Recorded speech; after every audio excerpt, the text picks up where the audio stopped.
Hey everyone, it's VM Campos, Magic Fan. Welcome to another streaming Saturday.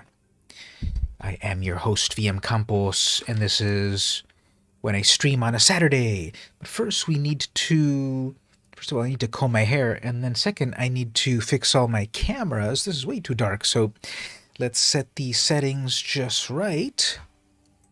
Set these settings. This is a term that I think about sometimes about what are these words. Yeah, my hair. What is going on with my hair?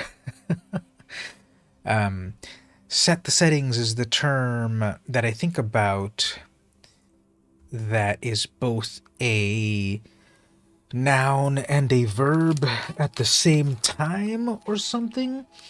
And so we can think of other examples of that. I'm blanking on them at the moment. Oh, here's another one. Launder the laundry.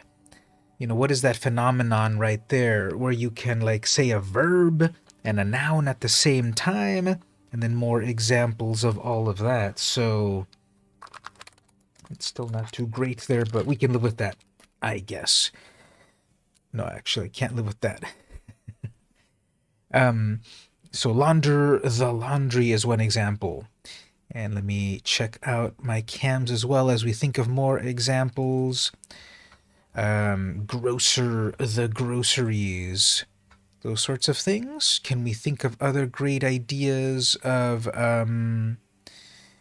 that sort of language in terms of it's a noun and a verb?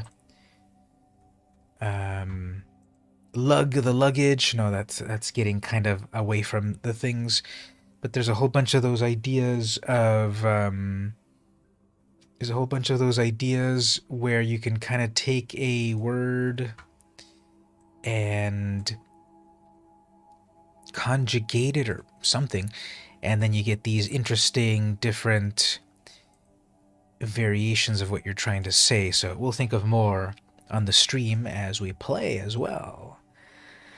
And lastly, the game cam. There we go. So all our cams are up and running. People are going to start trickling in from the various networks. Let me make one more network announcement. Say, hey everyone, live on the stream. And,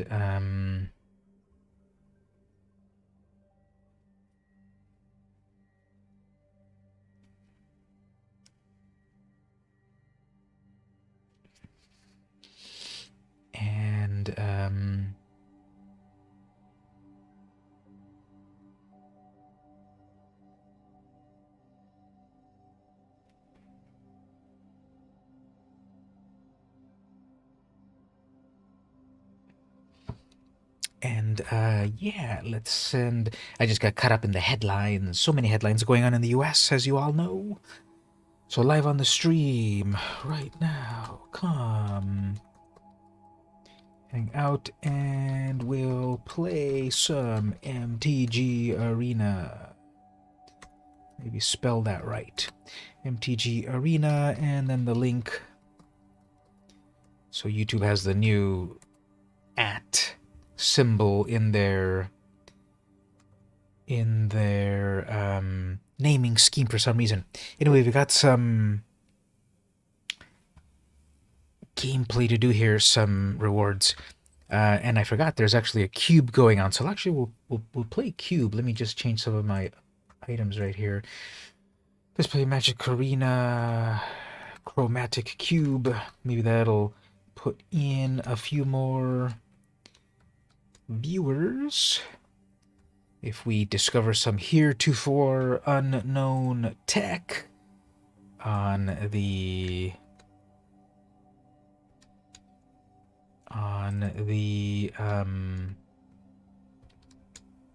cube. Remember back in the good old days, do they even do it? I don't even know if the Wizards of the Coast Twitch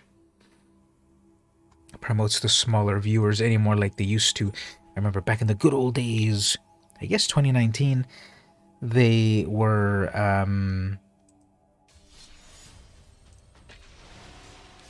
I got featured on the Twitch stream a few times. Hasn't happened in a while, so I don't know if they just have such a huge pool of people to co-stream, whatever it's called, or they just don't really do it anymore because they're trying different strategies. All right, so I'm playing the Mono Black Tiny Bones deck. It is but it's a sub-theme of skeleton tribal, and then the main theme of making you discard.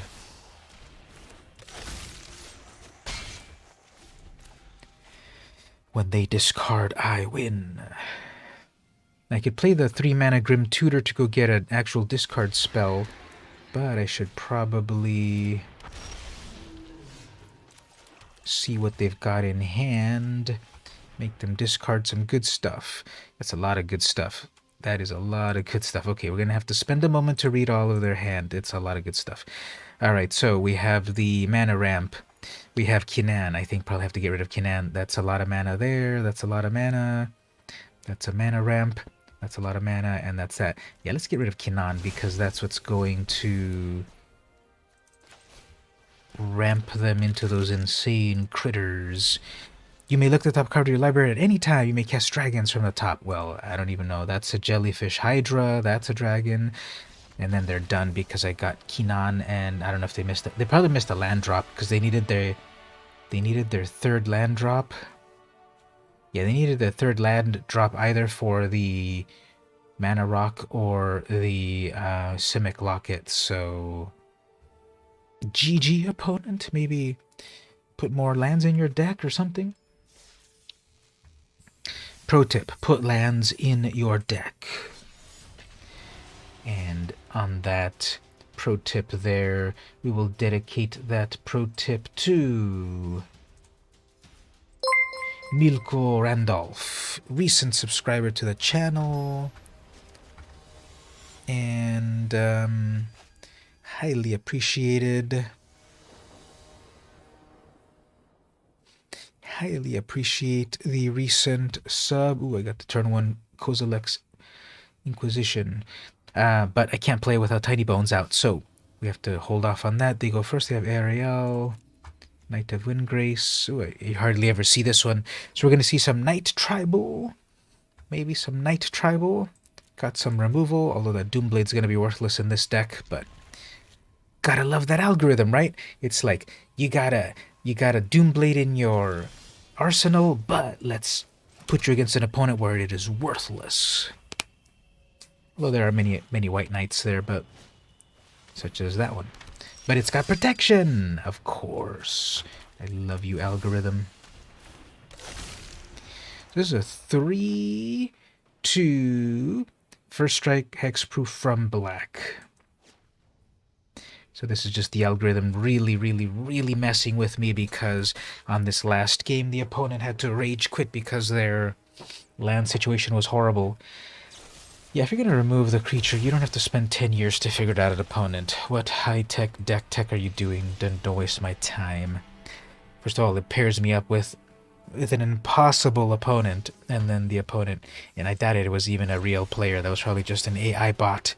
You know, everyone's saying Magic is dying, and I wouldn't doubt it that they were, hey there, Team Teeks, you just stopped me from going into my rant of saltiness. So let's get positive. But thank you for stopping by. Hopefully you're having a good Saturday night. Just doing the usual Magic. There's plenty of things to get salty about. There's also plenty of things. You know, do we want to start to get political already on the stream so early? But there's also plenty of things to be okay about or not so okay about. Well, yeah, you got your whole educational track going on, as I recall. So good luck on your biology work. And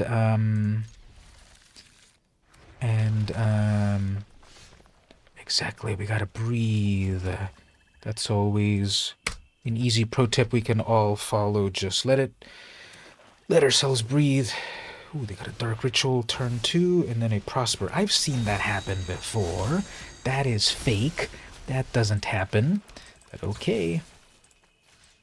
Let's deal with that issue. So we'll do a little gameplay, take my first break, make a little drink, make the night more fun with that drink. Got a crack a pack, we got a card. Another amazing card on the opponent. We'll open up one of these vintage magic decks, magic packs that came out last year. With the pace of magic going on, things zoom by so fast that the vintage stuff gets vintage so fast. Bank job, what does that do? At the beginning of your upkeep, exile the bottom creature card of your library. You may cast that card this turn, etc. Hilarious. Lagunitas came out with the THC drinks that are non-alcoholic. I'll try one this week. Oh, cool. How is that one? Sounds cool. Does it come in a variety of cool flavors like strawberry and pineapple and stuff, or do they come in more of the flavors like classic alcohol? Is it like vodka flavored and such, or is it strawberry flavored and such? It's kind of interesting, the whole evolution of that whole evolution of the of that industry and those beverages, because you know, I was just at Trader Joe's. No, I was at Sprouts, and they have CBD infused strawberry hype beverage or whatever. And just a few years ago, that whole industry just wasn't there. It was so underground or non-existent, and now you're getting CBD infused beverages right out of the market. Now it is a Sprouts compared to a Vons and such, but that's still pretty mainstream, I'd say.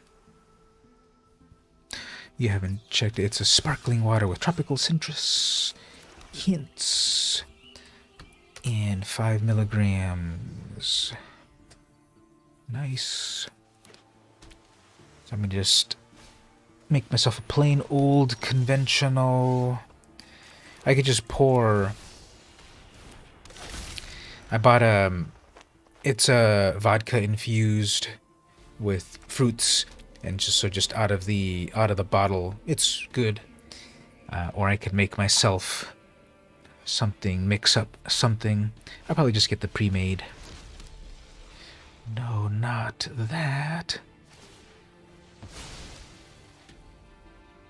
Alright, so the opponent is definitely going to have their most powerful card next turn. We're in big trouble.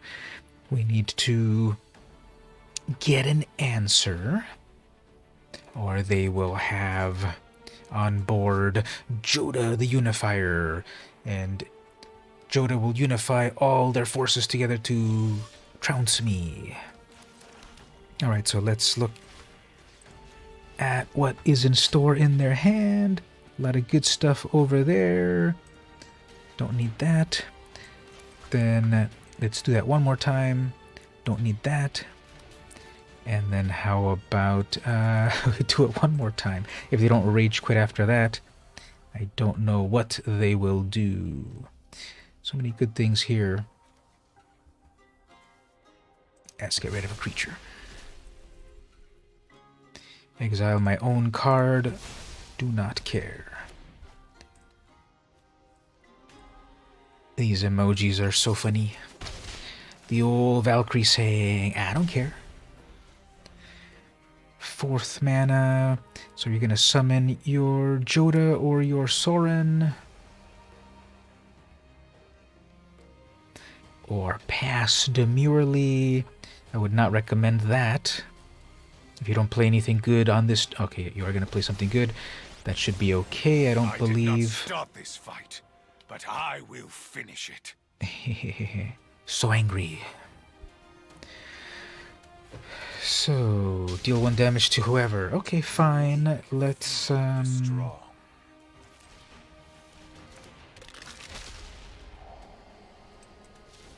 let's set ourselves up here. Drop the last item. I feel nothing anymore. There we go. We got some removal. Okay. So they have some mystery card in their hand, and they've got Joda. So if they summon Joda, I have an answer. If they... Oops, they went with the mystery hand. Okay. The mystery card. Slimefoot's Survey. Domain. Search your library for up to 2 lands. Blah, blah, blah. It's just lands. Who cares? So they're just building up land base. That's fine.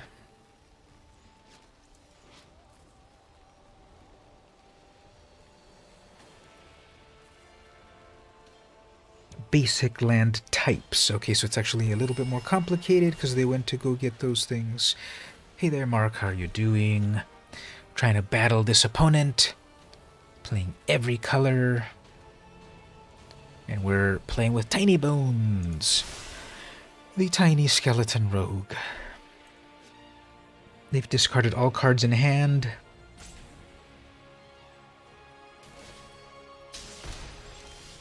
I abhor my need for blood. Let's go tutor for something. Oops, I mixed... that was a mistake. Yeah, that was a big mistake. So...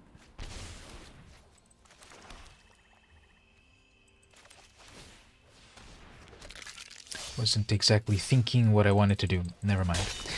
I have survived worse than you. Right, so we have Joda, which basically is every color to super summon a bunch of stuff. They finally cast Joda. They have 2 mana open. Could be a counterspell for protection.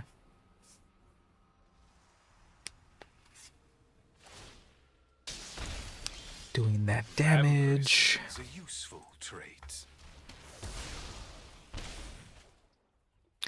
Alright, so here we go. We're going to do our... So all of our creatures are pretty puny, but together they can get stuff done. I am familiar with pain. That was pretty funny. Hey there, Stevie. How are you doing as well? You got from a sneak peek of a movie. Ooh, is it a movie that you can talk about, or is it extremely sneak peeky that you can't even talk about it? What movie did you go check out? What a mess I've made.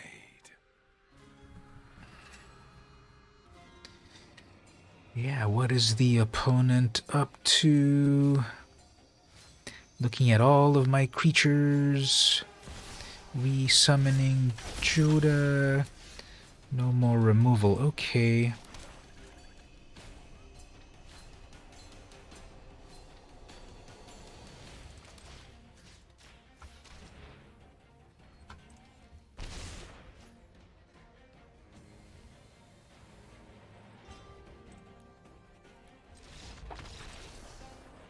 It's called Aviation, about the Korean War. It was really good. Oh, interesting. Where was it being shown at?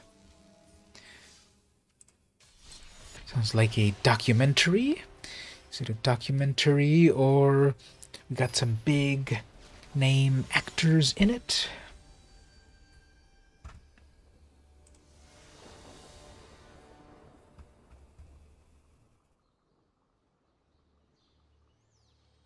Alright, so opponent goes first. They're going to summon Marwyn very quickly. Probably turn 2.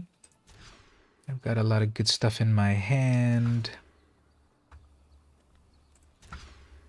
Absolutely no removal.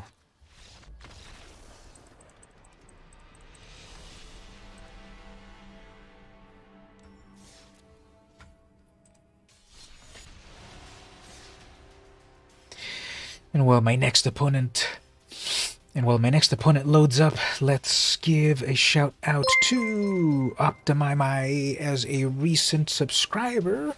Appreciate that definitely. The channel got up to... Where's this at now?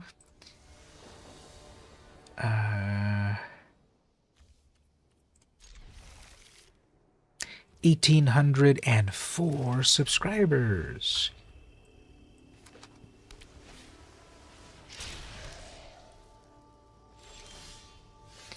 $1,804 subscribers at the moment.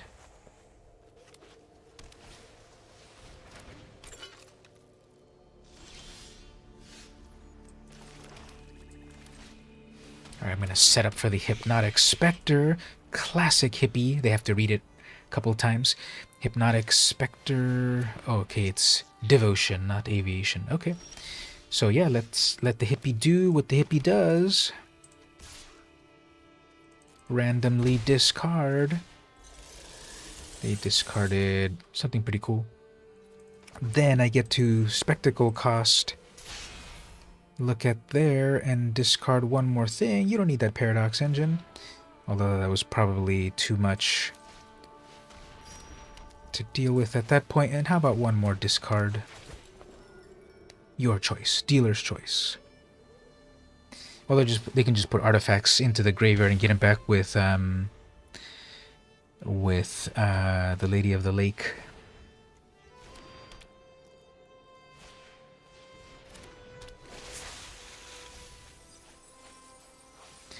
Yep, so they definitely want things in the graveyard.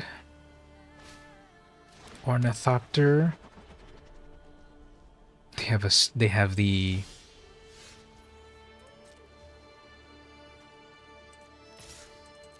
They'll block that probably. Oops, okay, well, I guess you forget that that makes you discard, so okay.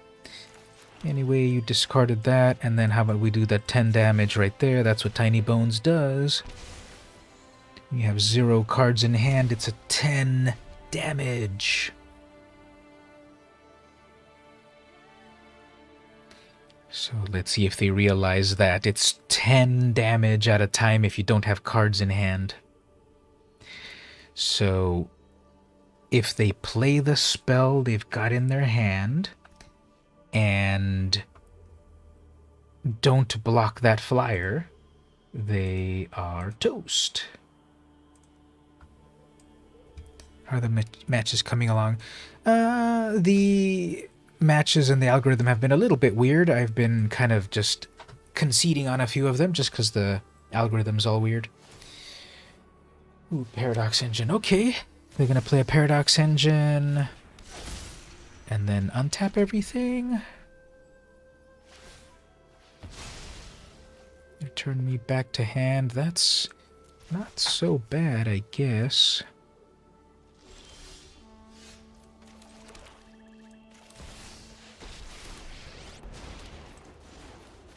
Run now, and I might spare your life.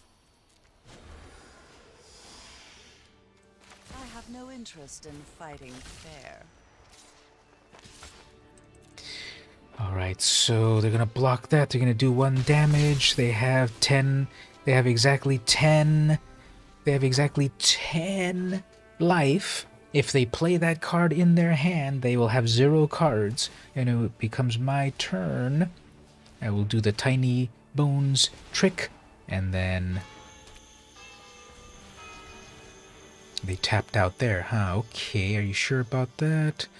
Huh, okay, actually, I think they went into an infinite loop or something here, because now they're just going to be able to bring back things over and over with that. Yeah, that's an infinite loop, so GG opponent.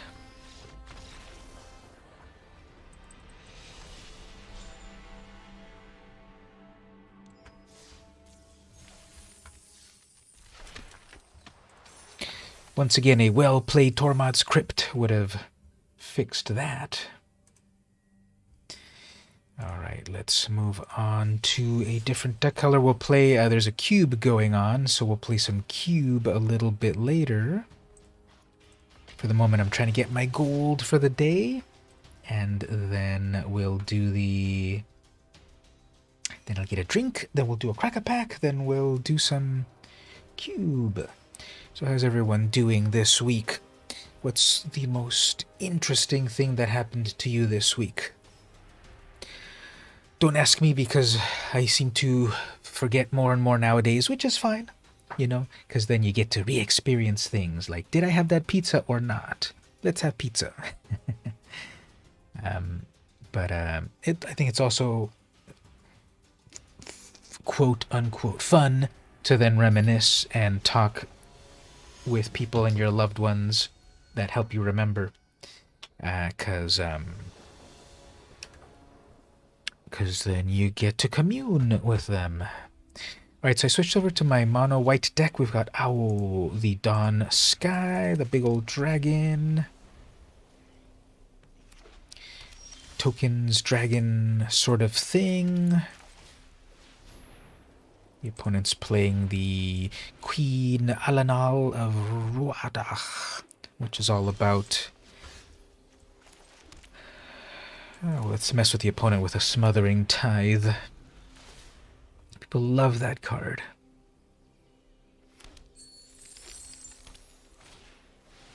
Mentor of the Meek. Got all my mana, but it's played a little bit greedy over here. Hehehe. Got blockers. That was a really good play right there. So this is one of these modern, very conditional cards. 2 mana sorcery. If an opponent has more life than you, you gain 4 life. They didn't have more life, so I didn't gain life. If an opponent controls more creatures than you, create 2 humans. They had 1 creature, I had 0, I created 2 humans. If an opponent has more cards than you, draw a card. They had more cards. So basically, 3 out of the 4 modes there worked perfectly. Then I'll bring that out. Bring that out. Bring that out. Thank you for all that free mana, opponent. And those 2/2s, or those 1/1s are suddenly 2/2s. Who's the token king now? Archmagus.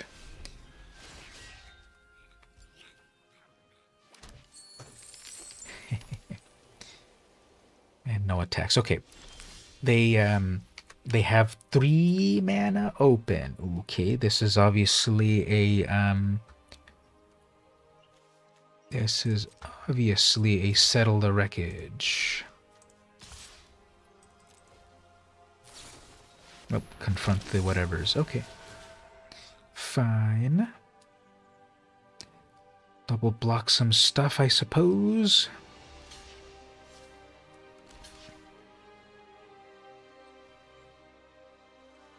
You should probably double... Okay. I guess they're gonna set up their own Anthem effect to... try to do some huge attack on me, but I'm still building up my base here. Yeah, every single turn they gave me all the free mana. I just need spells to cast now.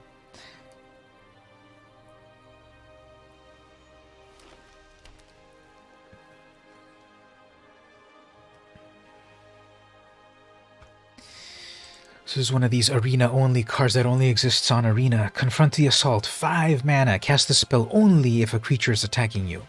Create 3/1/1 spirits with flying. So you can create this big wall of defense.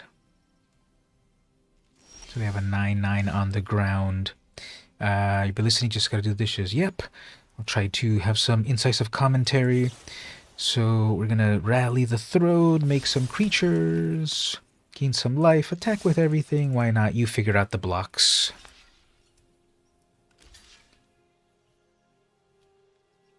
Blocked my 2 air attacks. Blocking my poor little 2/2 with a 9/9.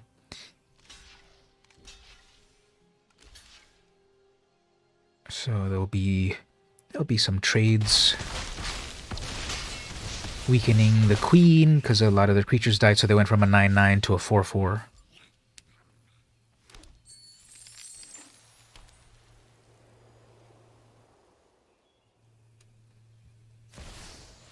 Sanctum Warden, this seems fancy. What is this? Flying. When this enters with 2 shield counters, whenever this enters the battlefield or attacks, you may remove a counter from a creature if you do draw a card. Okay. So... it's a big old 5/5 And yeah, once again, we'll just attack with everything. Just to keep the pressure up. I've got 36 life. How did that even happen? How am I gaining so much life? So now we're attacking with the 6-5 in the air. They have their protected creature in the air. They'll kill mine, that's fine, but then I'll do exactly what I want. When Owl dies, I get cool stuff. Blocking these little dogs and spirits.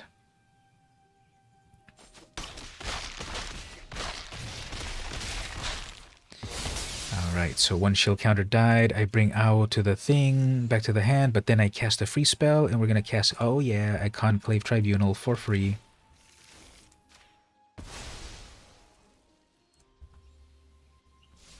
And then just bring Owl back again. I had the mana for it.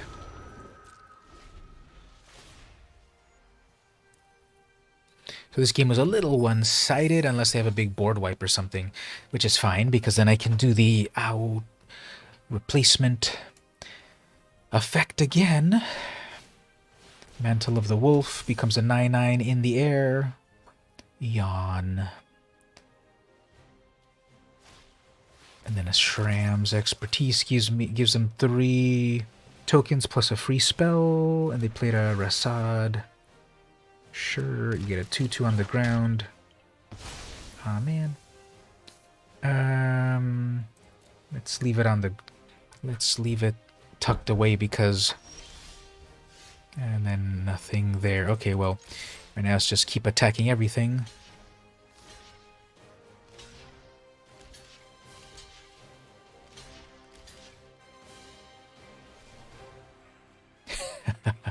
I think they were giving me the false hope there that they were going to block so I can get my commander back. But they're down to 5 life. I just need to draw some stuff and get my commander back. They have 5 life. I've got 36 life. They have 3 blockers. I have 4 attackers. We play a Basri, which doesn't do much. We work together. We can achieve peace. Okay, now they've got 4 blockers.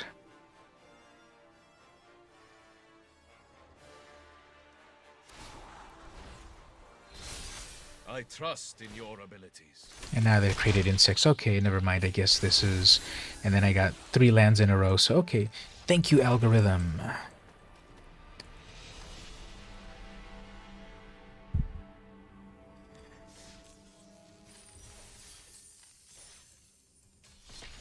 That was going pretty well, but then 3 dead draws in a row. They were starting to build advantage. And I had too much to dismantle. I had to get rid of a planeswalker, have too many blockers, have my commander on lock. Orange Biscuit number 1 is the name of the next opponent.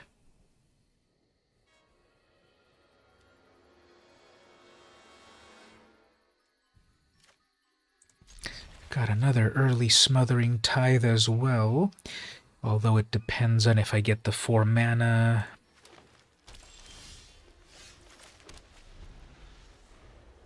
It's a nice looking land. Oh, it's one of the new unlands. Look at that new land. So these new lands, because of the new set Unfinity, it's a space carnival theme. And so they have these lands that are planetary. They look really nice. And there we go. We got all our 4 mana to bring out a Smothering Tithe to pressure the opponent.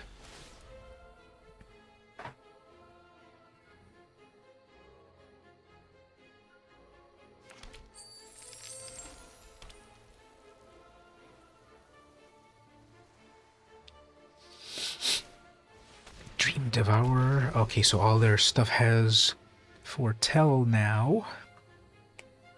And that thing gets bigger as you play Foretell spells, but I guess they haven't really played with that.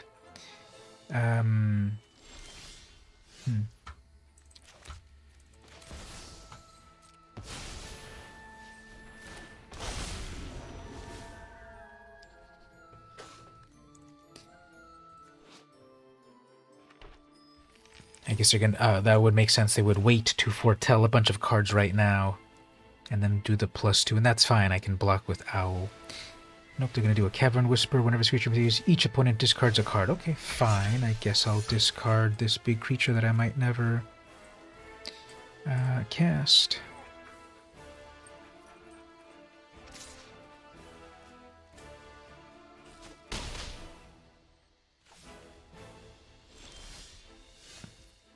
Missing more land drops. Okay.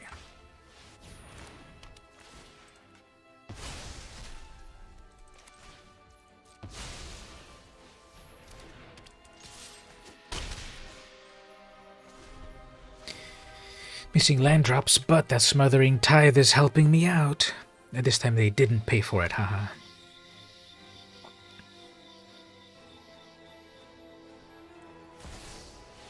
We got a Nethroi on the field.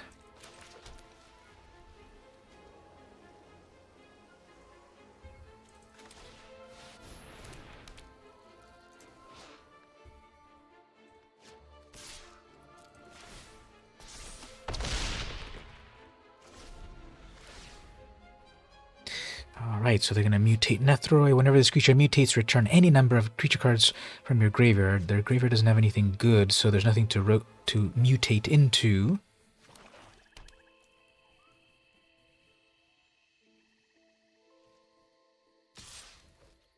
Attacking with Death Touch is fine. I will get something good out of it.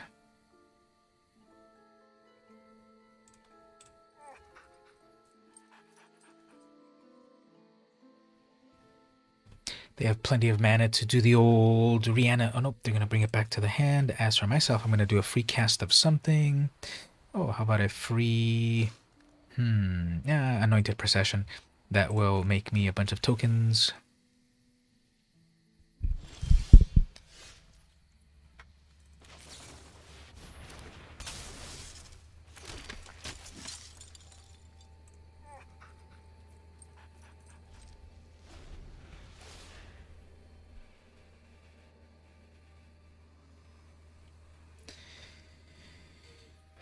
Yeah, definitely been missing a lot of land drops in this game. That's weird.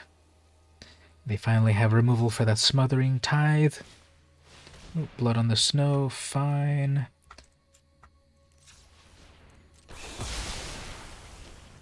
Nothing on their side to bring back.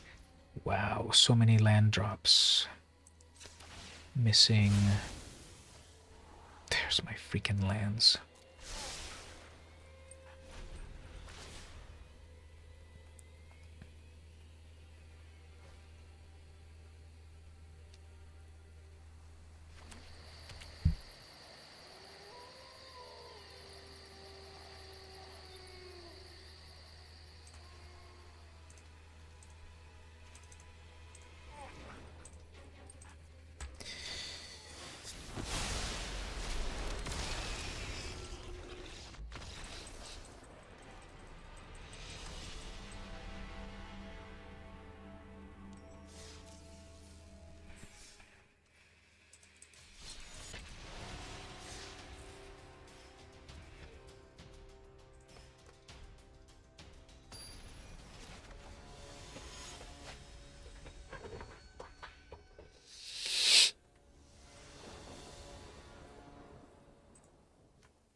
Alright, so we got Mono Red, Zariel, Archduke of Avernus. Got a bunch of stuff going on there. I'm summoning a doggy that fetches me a card.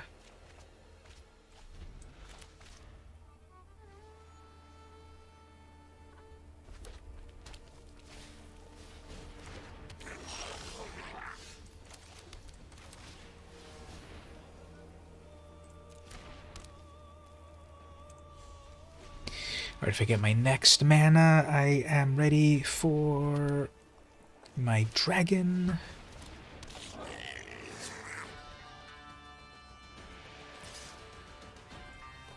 So we've got I guess a Planeswalker plus Goblin theme.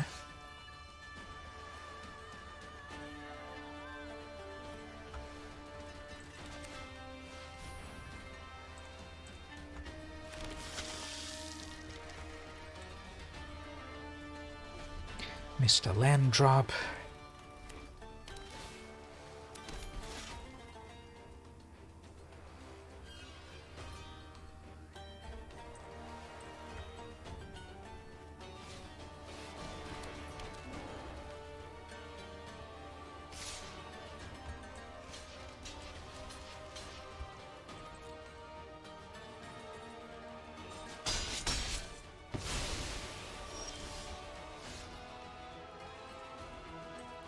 Alright, let me take a little break early. The algorithm seems really weird. I'm just getting all these weird draws and stuff.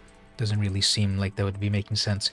I'm going to take a little break, be back, and then maybe Arena will maybe do a reboot of it too, because it just doesn't seem... All of these games that I'm playing, it just seems so weird that it's... The land situation in cards is all weird. So, be back in a moment.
Everyone, I'm back. Why is my game not showing up? Oh, there he goes. Alright, let's, we're getting close to getting the gold. Thank you. And then we'll switch over to some cube and such. But let's play a little bit more.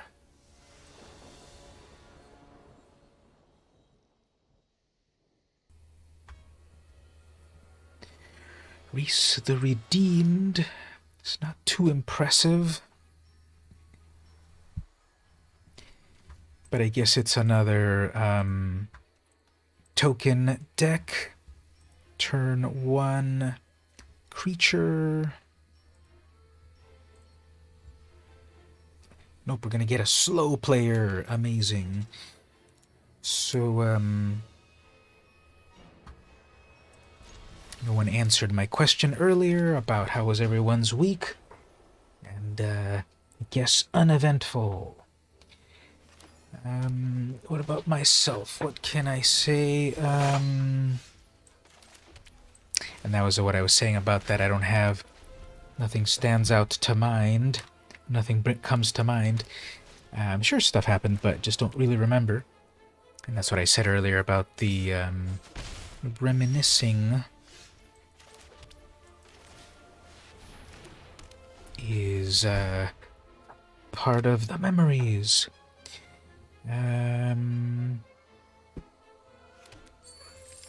Here's a cool thing. I had a fun beverage.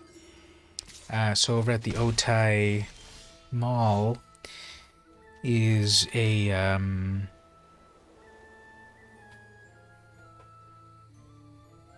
over at the Otai Mall is the nice little boba place, and I had, it's called R&B, what's it called? R&B teas, R&B boba or something, and they have a variety of fun drinks.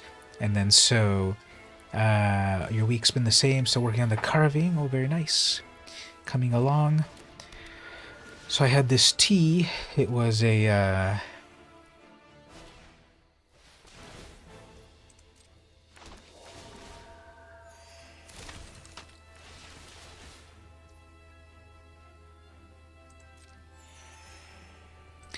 it was an horchata milk tea.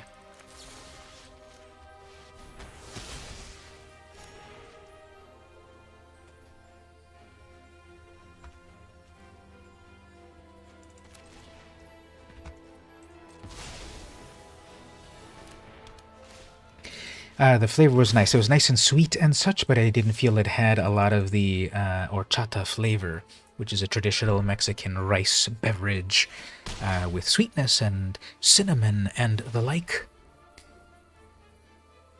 And so it was a nice fun drink when I went to the mall. Speaking of which, Stevie, I haven't had a chance to do it, but did you get a chance to go... Oops, this is going to be bad. I should have saved my destruction for that. But the... did you get a chance to go to the Otai Con that we were having here?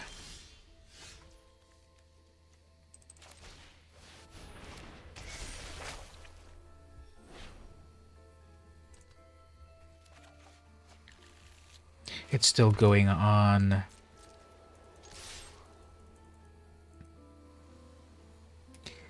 It's still going on tomorrow as well.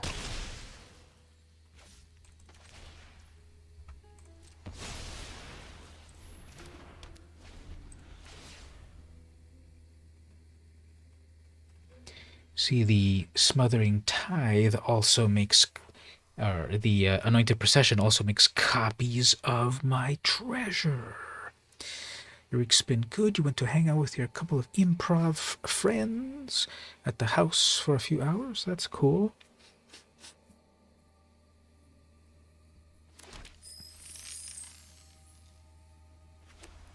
Alright, so Reese is gonna make tokens. Hey there, QQQ. How are you doing? Look at that. The opponent just made so many angels. And now they're gonna tap and make more angels. That's okay. So I will attack over here.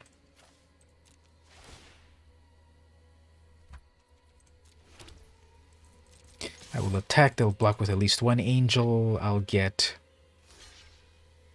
something free out of that.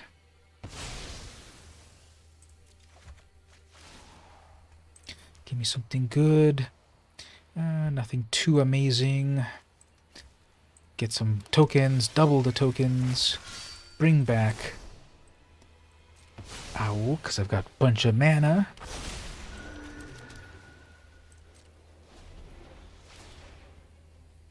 Get more free mana if you don't tap out. Haha, more free mana, more good. Cube draft. Yep, I'm going to do the cube draft in just a moment. Right now I'm doing the warm-up. I'm doing my gold digging for the moment. I think I'm almost there.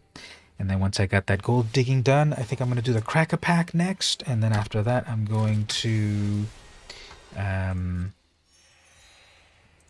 after that, I'm going to... cube. Right, here we go. Finally got this removal, because that's going to get out of hand. That angel factory is going to get out of hand. So...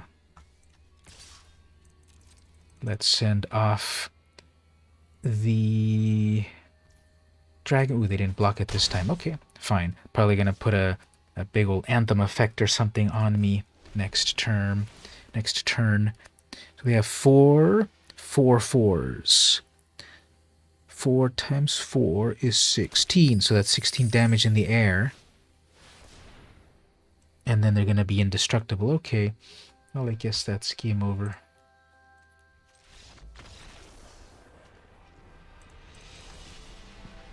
It was just so inopportune. All of the... I used my removal... I used my enchantment removal on the wrong enchantment, and then they got a good enchantment, and then it added up too much.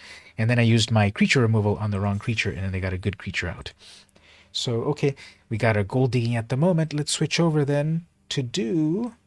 oops, not there.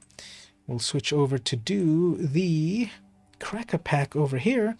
Now, I don't have a pack of the latest set. Sorry about that. I have to go back to this old vintage set. Remember back in the good old days, a long time ago, when this set came out? That's right, Innistrad Midnight Hunt. It came out way back in... looking at the back on the copyright. This came out all the way back in 2021. Can you believe that? Magic has really progressed from then. There's been about 78 sets that have come out since then. So anyway, let's open up Innistrad Midnight Hunt Set Booster. Oh yeah, the Set Booster. These are the ones also full of many more different fun cards and foils and more of a chance of cool stuff. So let's open that up. Now look at that. As I said last week, exactly. I want that. That's why I got this, because I wanted one of those meatball massacres. So as I said last week, the glue on the Japanese packaging was very hard to open. This one popped up no problem. So this one does say, yep, made in the USA. So I like the packaging on the USA ones because I like opening it from the back like that, and this opened very well. The Japanese ones, they have way too much glue here. It doesn't open there. And remember, there's a little notch. They put a little notch in the corner for you to tear it abnormally. So that's something that I've noticed in Magic product, the Japanese ones versus the USA printings. All right, here we go. So we start over here, right? All right, so we get the beautiful Geist Lantern, or whatever this one's called. This one is the Nebelgast Intruder. But cool art on that. Because you don't really see the art very well on cards nowadays, in that there's too much detail in the modern art. Usually it's drawn with too much stuff. I don't even remember seeing this guy over here getting possessed or whatever in the original sized art, because on the original size here, it's just so tiny and they cram so much details in that what everyone sees is this little ghost. But there's a guy over here. But now you can actually see him if you get the art card. Got a foil. Ooh, that's nice. A foil plains. So what do we think about the black and white lands? I think the art is pretty amazing, but it's very hard to tell what land you played, because obviously having the icon in a standard land tells you what land you played. On this one, it's a very artistic design, but you can't quite tell what land was played at first glance. But anyway, nice foil on that. Plains with the sort of Albrecht Dürer wood print style of art. Devious cover-up, 4 mana, instant, counter target spell. If that spell is countered this way, exile it. You may shuffle up to 4 target cards from your graveyard to your library. Didn't this one sounds familiar.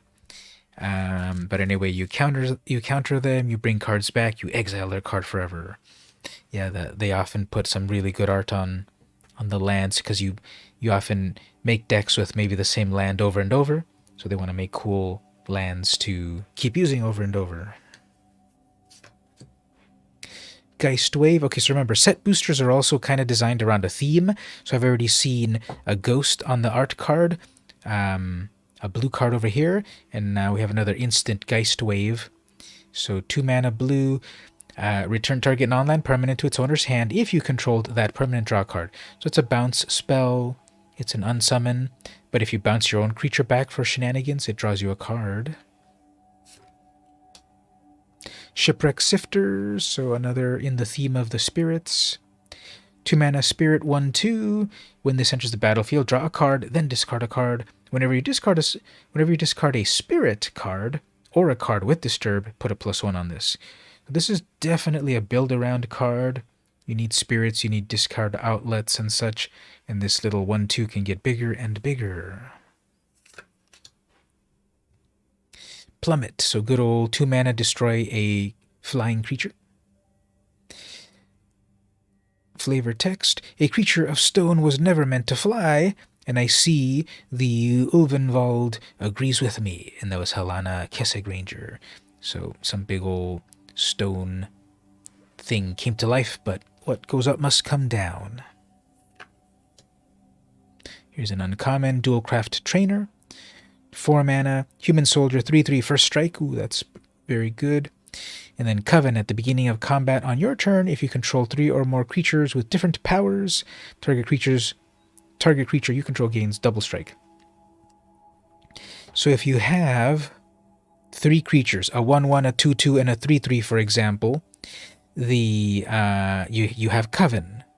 So, and this only counts power. So if you have a 0/1, a 1/1, and a 9/3, okay, that's 3 different Coven happens. Give any creature double strike. This currently has first strike. You can give it also double strike if you want.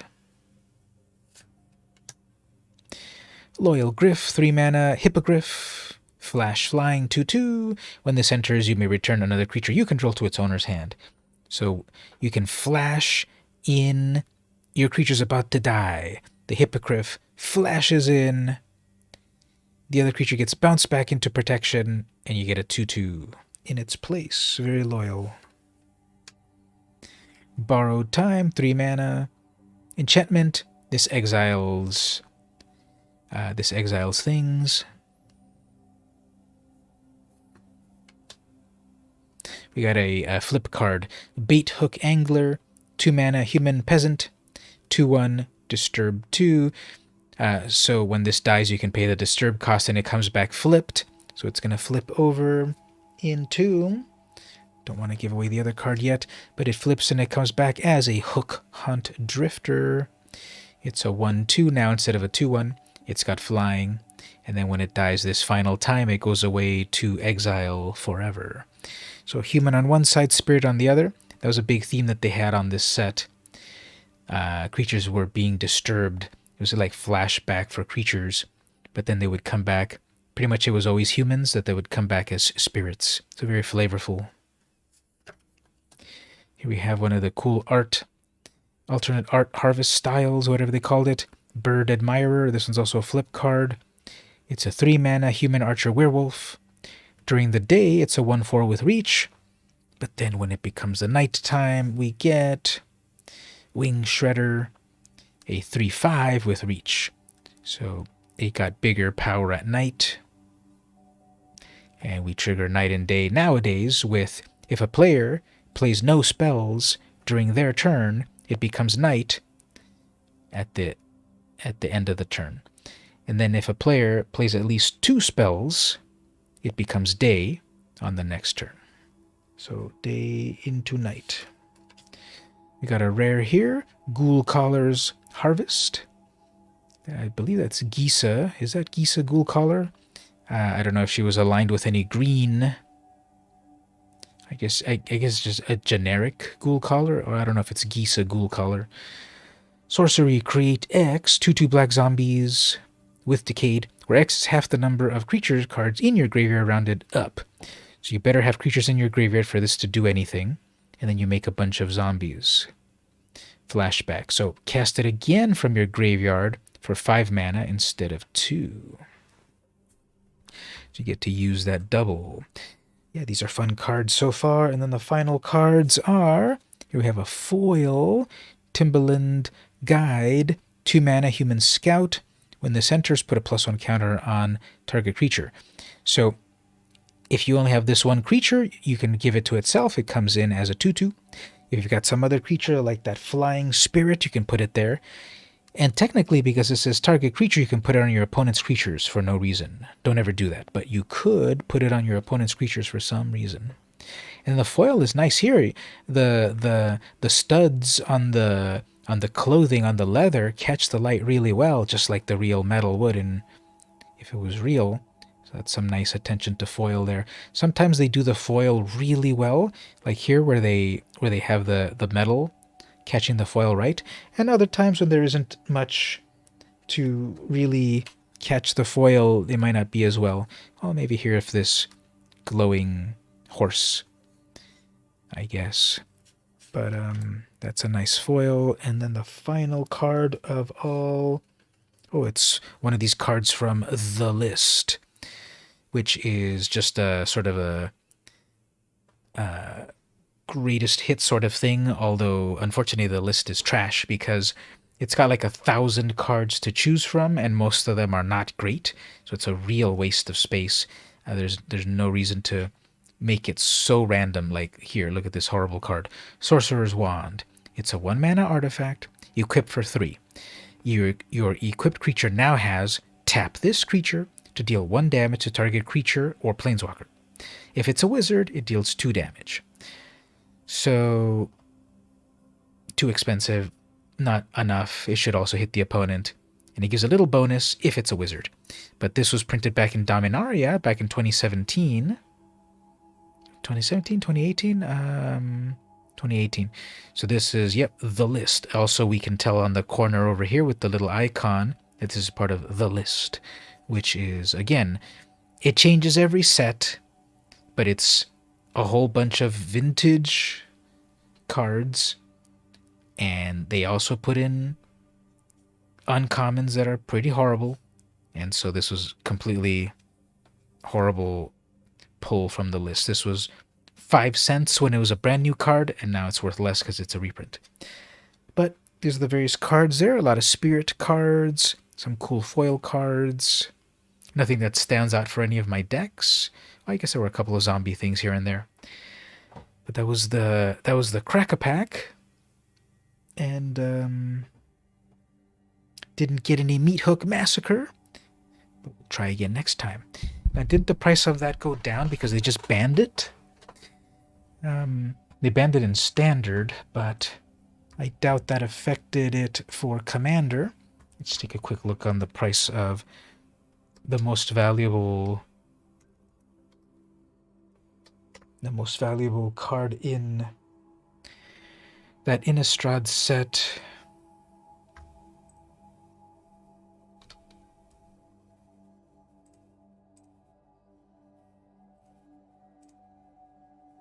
Meathook Massacre, Haunted Ridge, that's that dual land. Adeline, I think I've got one of those. The creature that makes more creatures and gets really big. Renin 7, so the Planeswalkers. Dual lands, the Puppet Stitcher that makes zombies.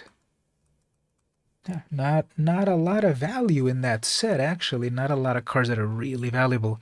The exception, of course, is one of the best sweepers out there. It's mono black, but it can do a lot. And we'll take a look at... That card was so good they had to ban it in Standard recently. But we can check its...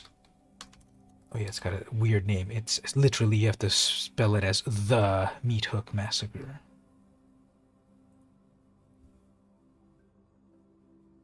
Oh, I guess it did affect. I guess the banning did affect it. See how before it came out, before it actually the set was released, it was $20, and then after the set came out, doubled in price. Stable for a little bit, up $10 or so, stable, then jumped up before New Capenna. Remember that vintage set, Streets of New Capenna? It went up to $70, stable a little bit, decreasing after, what was that one, Double Masters or something? Stable, then it jumped back up again with Dominaria. It's funny, why do these often jump? It didn't make any real movement when Kamigawa came out, but big movement when Capenna came out, and big movement when Dominaria United came out. And so it went up at one point $78. Then it got banned at some point, and then it dropped down. Still pretty expensive for a piece of cardboard, but that is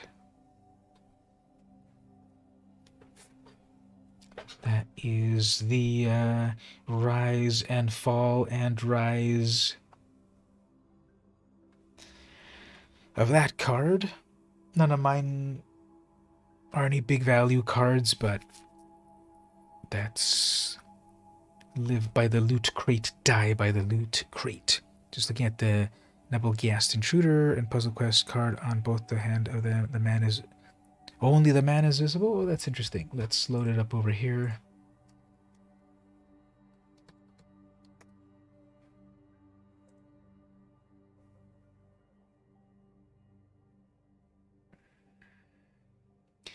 So the man is visible or is not visible? Because that's a big crop. If it was set up that only the man is visible, they're cropping out so much of it, I would have thought it would be the opposite, that the actual Geist is visible and the man isn't.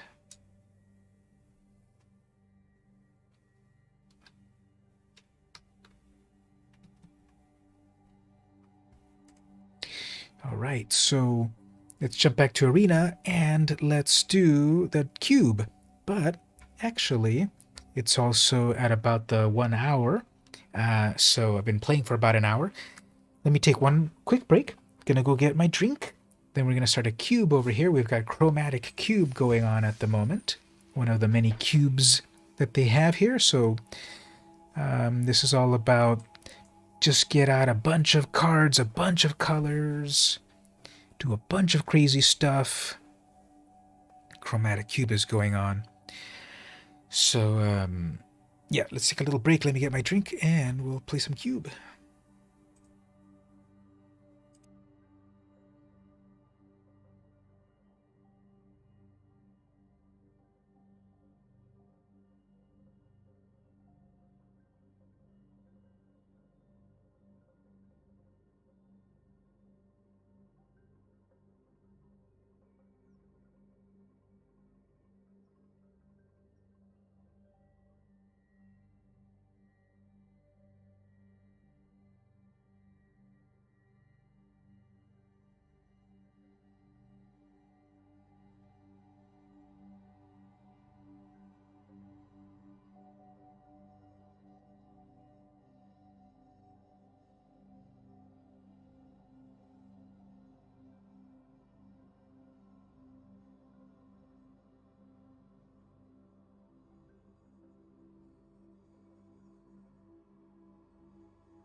All right, everyone, welcome back. Sorry that took a little bit.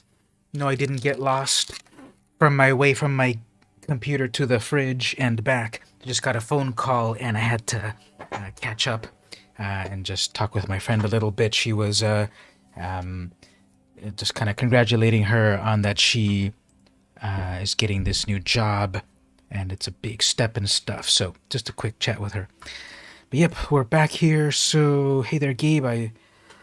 I saw there for a moment. You guys were all there. So yeah, welcome. And we're about to do the cube. And yeah, we got to do a game. We should probably do a game next week. It seems like Thursdays. Yeah, that's really good. It was very... she was telling me the worries about the negotiation for the salary and such, but they worked out in her favor, so that's great. Definitely. So yeah, we got to do a game. Actually, Gabe, there's a message that I sent you about 7 years ago that you haven't replied to yet, so you might want to look at that, and then you can respond to me if you would like on that. That's on Discord. But we've got, yeah, we got to do a game maybe on a Thursday or so. It looks like also Catherine has time on Thursdays to just get more people there. But we'll see about doing a game in real life soon. And then let's play this cube. So let me just read it one more time because I think there's a couple of modes. Traditional and chromatic cube. So traditional, I believe, is best of 3. It also costs 4,000, which is good. Oh, not only are the decks splashy, but the colors are too. Be prepared to draft cards that are regular, that require more colors, more mana, and more deck building prowess. These make big, epic big mana plays. Best of 3. Yeah, let's do it this way. Yeah, Catherine got her Thursdays freed up. Yeah, exactly. She was also working pretty hard. So some time off with magic is always good. All right, let's play the best of 3 chromatic cube, which is just supposed to be a whole bunch of all the best cards in all of the colors. So we'll be on the lookout for all of that. Now, before we get started, let me do this. Let me do this for a moment, and then do this over here. Look at this. The kitty is over here. Hey, kitty, kitty, kitty, kitty. Don't look at that mess over there. Just look over there. Kitty, kitty, kitty. Kitty, kitty, kitty, kitty, kitty. He's not amused. Kitty, kitty, kitty, kitty, kitty. So yeah, let's do some game play on this cube, and we will do the best of 3 cube game right here. So we'll do the best of 3. They don't have peepos on YouTube yet. But they do have, actually, don't they have my own emoji here? Didn't I have an emoji? Oh yeah, we do. We got this one. Instead of that, you can do one of these.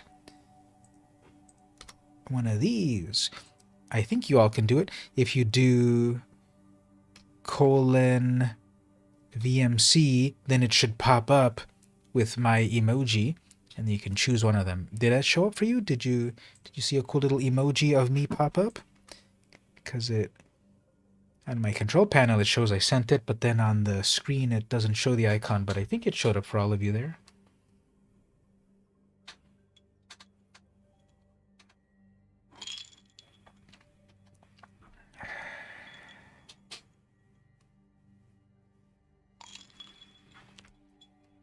That would be a nice connection, definitely, but it's 2 different companies, right?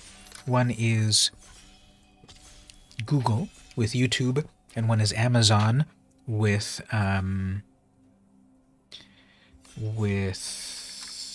Twitch. Twitch is owned by Amazon ultimately.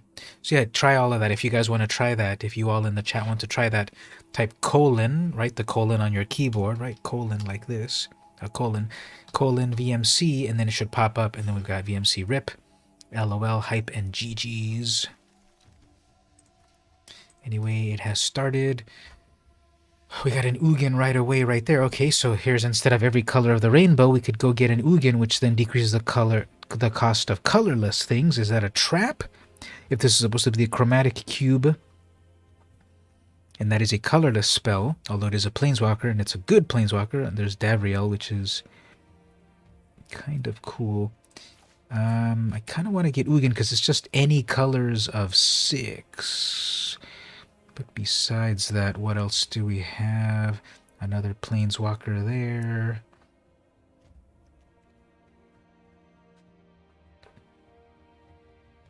So just cleaned my desk, and now there's space, and now the cat found the space on the desk, so he is finding new fun things to play with, but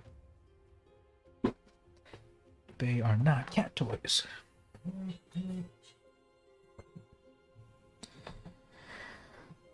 then we've also got the multi-land, so the sky's the limit. So I'm going to try the opposite. I don't know if this is a trap, but I'm going to go with the colorless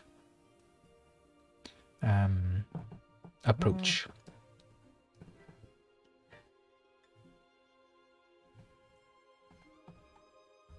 Do not defy the designs of an elder dragon. We can do Search for Escanta, which will then let us smooth out our draws. We can have the huge Genesis Ultimatum. That one relies on...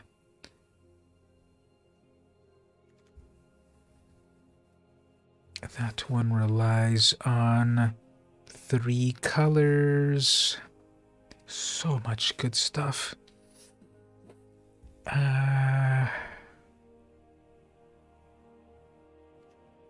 Let's grab Search because that'll let me smoothen out my draws, although also Maze Mind does that. And then I like that Genesis Ultimatum.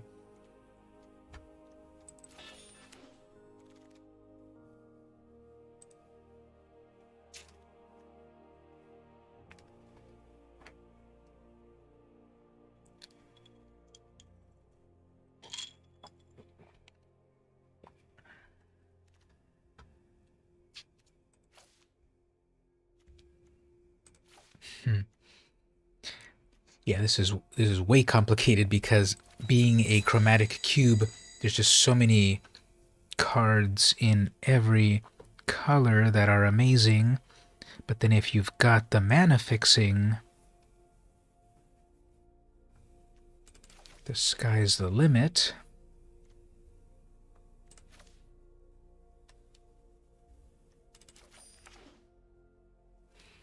There was that one Naga that lets you tutor stuff into the graveyard. Are there any good recursive things from the graveyard? Pelucranos. Tiamat lets you go get a whole bunch of...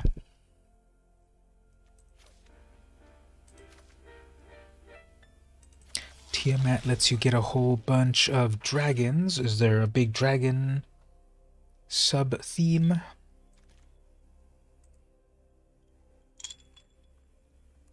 Mizzix's Mastery lets you play stuff for free.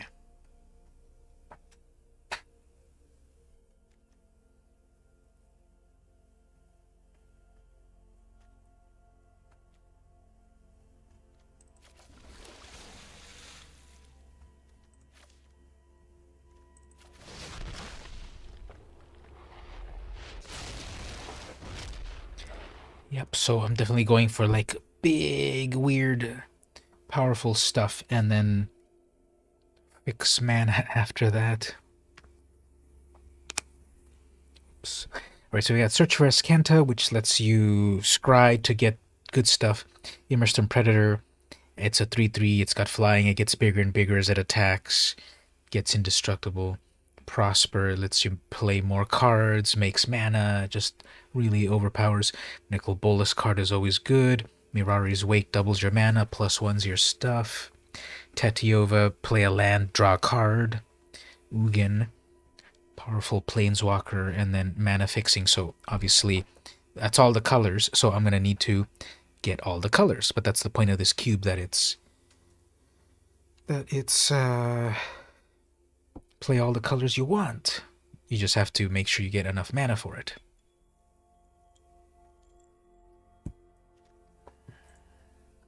And there's going to be plenty of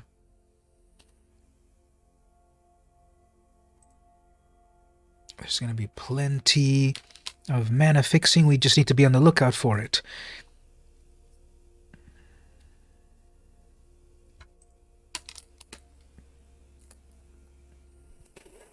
No worries, we just started the cube draft, and yeah, there's every pack, everything in the pack is amazing. So this really is the just get everything that's good, make sure you have some good mana, and then you can cast it. So I've already got Search for Escanta to smoothen the draws. Okay, just a moment. So we're back on pack 1. Some of these lands are starting to get snapped up, so we've got to snap them up as well.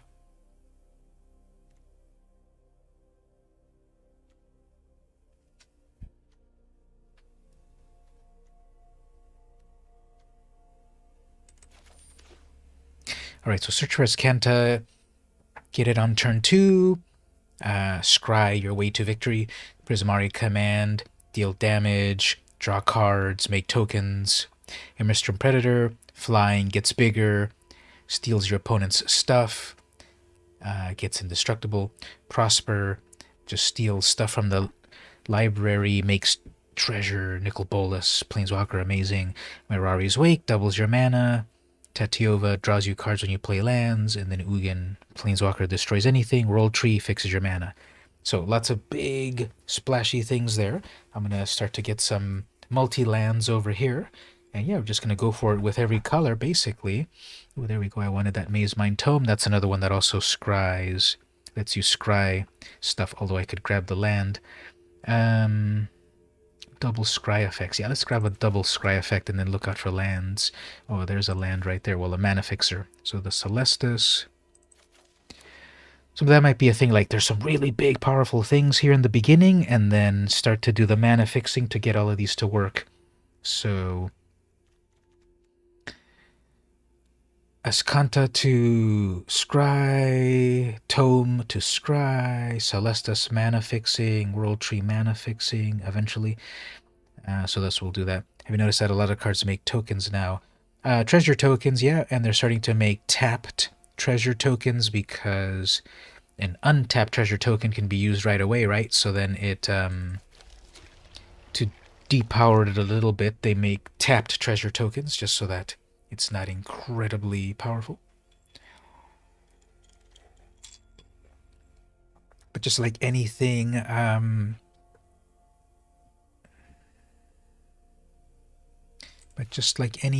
we can, we start off with a certain power level of a thing, like dungeons, and then they ramp up to it as they tweak it. The one big misstep was companions.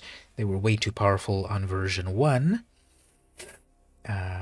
Who knows if they'll make a version 2, but like with dungeons and night and day and such, they had a version 1 of things, and then they changed it as they learned more.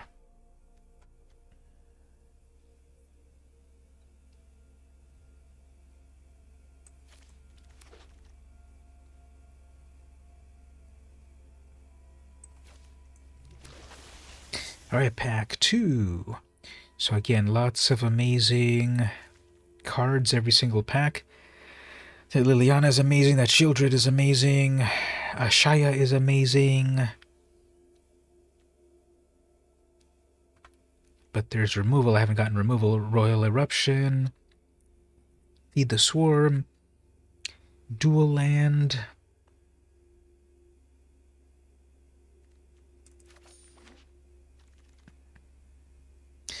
Oketra Indestructible makes more tokens.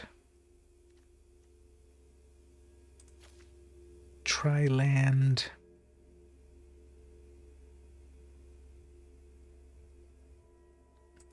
Okay, on this pass of the packs, I'm gonna kind of look at removal, and then we'll also then start to look at mana fixing. Because we could think about it in terms of, I got a lot of big, wacky stuff on pack 1. Then in pack 2, look for removal. And then pack 3, look for mana fixing. So that's how we'll try to put this deck together.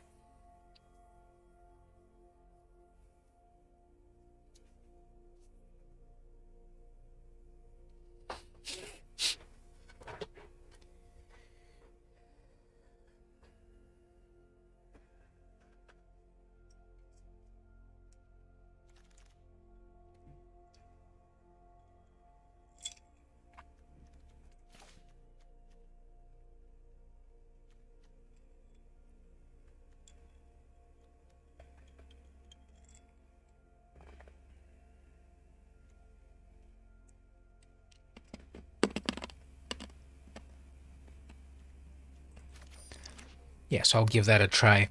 Some big things from pack 1, some removal pack 2, and then mana fixing pack 3.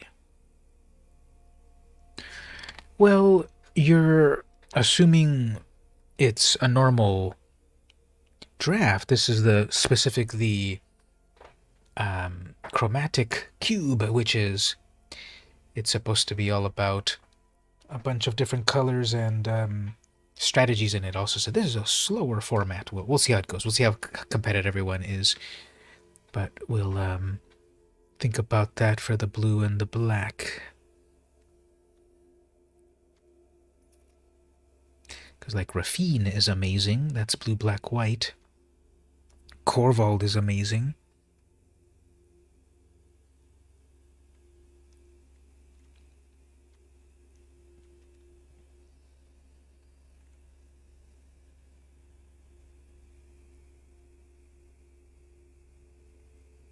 You may put a creature card from your hand onto the battlefield. So there's sneak attack on an artifact. I'm going to try to grab that next turn. It's green, yes, but again, this is sort of like the sky's the limit sort of thing. Because if I have all of these amazing creatures, then I can just sneak attack them in, cheat them in.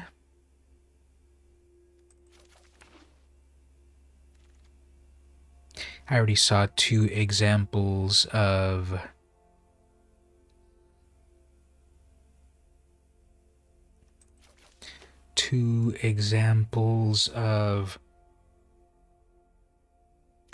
that sneak attack effect.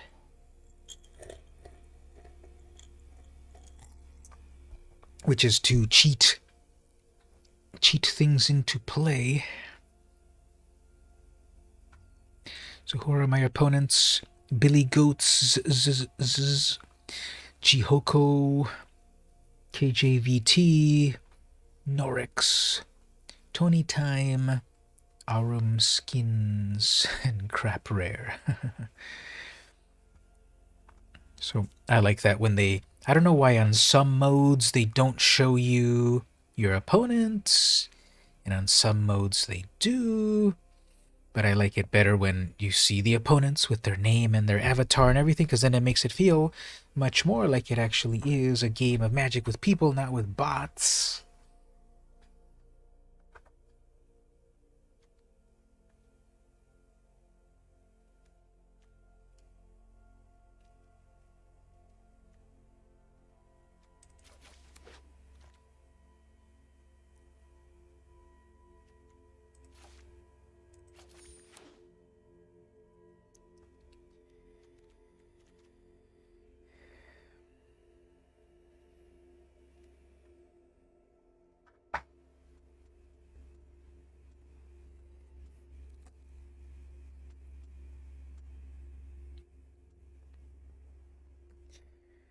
So I visited my parents yesterday, and I was helping them with their technology.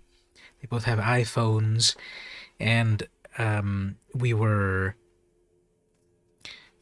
with classic memories, photos and such, we had the actual photo, or we had the negatives, and then the memories could be retrieved. So with digital, you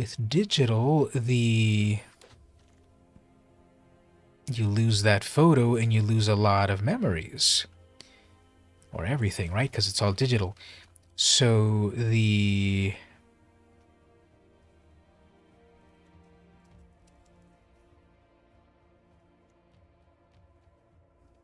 I had to check that they had their iCloud all set up, and actually my mom was out of space, so we had to look through what was taking up the space. She had a video there that she recorded that was 24 gigabytes.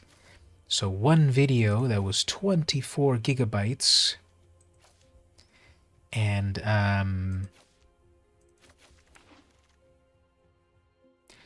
that one just wasn't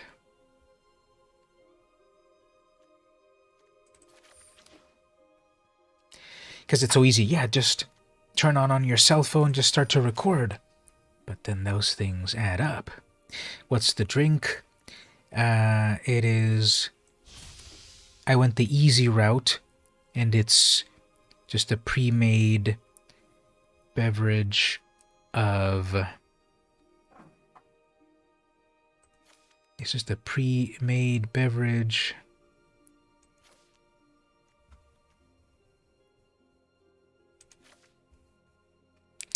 of strawberry and lemon vodka.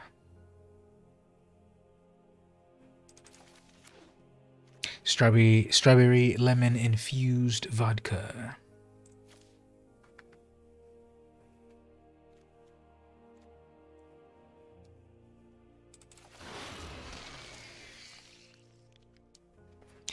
So instead of mixing up, spending some time to mix up a drink, it's just straight out of the bottle, and it's very good. It's already got all of the good flavor and everything.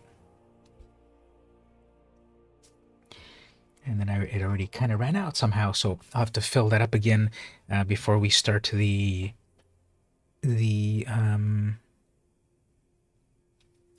game. So here's something. Oops, what am I doing? Here's something that I thought of just to... that might be fun someday, but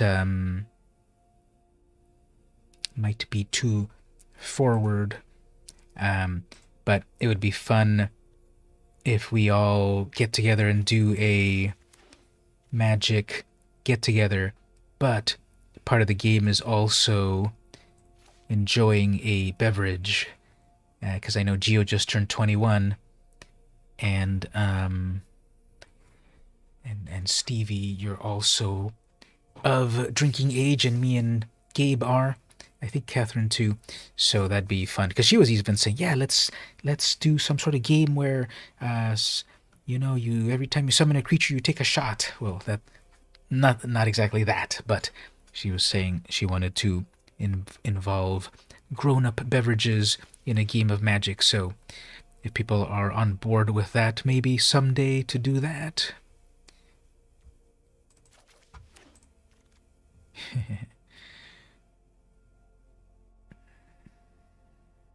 There's good old Satoru who sneaks in. Oh, there's one of Gio's cards there, Start of Extinction.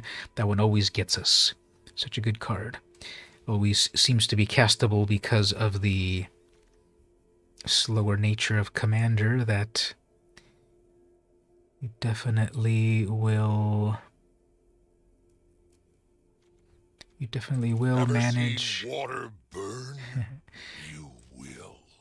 You definitely always have the right mana for that. I have a nostalgic soft spot for this.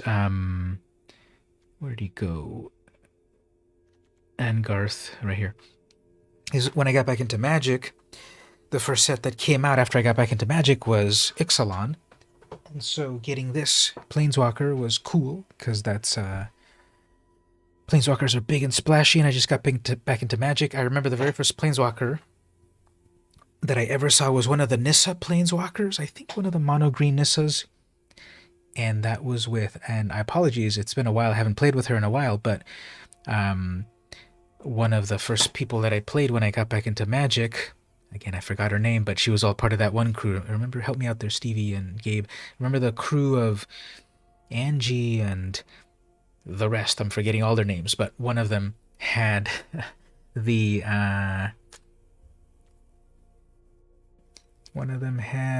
a Nissa Planeswalker, and it was the very first Planeswalker I'd ever seen, because they didn't have Planeswalkers back in my day, and I just couldn't understand it. Like, how do I even beat this? It's not a creature, and etc.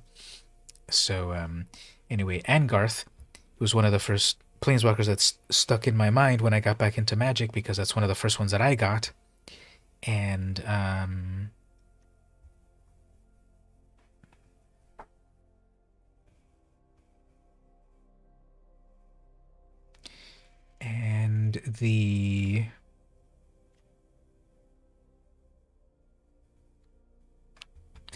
Arena was still pretty new, and that was also one of the early Planeswalkers that I got. If you go back and look at my old YouTube videos, when I first was playing Arena, it was mostly just Ixalan at the very beginning, so I remember playing that card a lot. And that reminds me, YouTube has been making changes, and they made a really, really dumb change that I don't believe. How can some of these simple things just be so... How can they be so boneheaded on some things? There was a way on YouTube that when you go to someone's channel, you can say, show me by newest video, or show me by most popular video, or show me Come by closer, little oldest video. that I may see you better. In the new YouTube, they don't have show me by oldest video anymore. You have to manually scroll and scroll and scroll through their history back to their oldest videos. And they had the technology to show you the oldest videos, and then they deactivated it. It's so dumb. So dumb. This multi-billion-dollar company, and they have these like little things about, do the people that make your product even use your product? So I know I love looking at YouTube channels and looking at the old stuff. Sometimes it's really cool to see, here's a video from 15 years ago that they uploaded. Or here's their first video where they ever did XYZ. So that's disappointing that they changed that. Alright, so we see here my color breakdown: 17 black, what a surprise, 8 blue, 8 red, 5 green, 3 white. So it's a little bit all over the place. We need to cut 8 cards. Let's look at everything again. So there's nothing that's mono white or only white, so the white is splashed in there somewhere. Let's see if it's worth it. Now here's the thing that I still believe they haven't made the change on Arena. I wanted to show me the cards in my deck that are white, but there isn't quite a way to do that at the moment. So we have to manually kind of look around here. So we have Rafine, which is a pretty amazing card. Then we've got Mirari's Wake, which doubles your mana.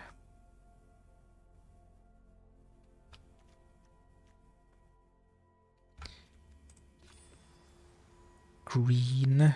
Green and white were the lowest ones. Let me try this. I'm going to remove all the green and white cards for the moment.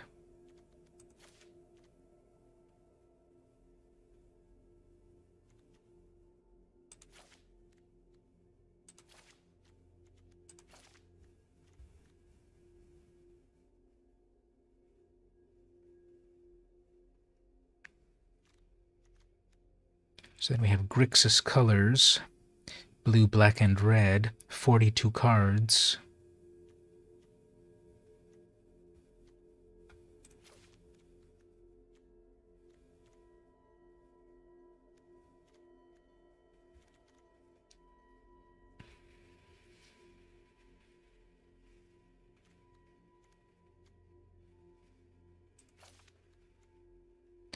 Well, there's 40 cards there, so...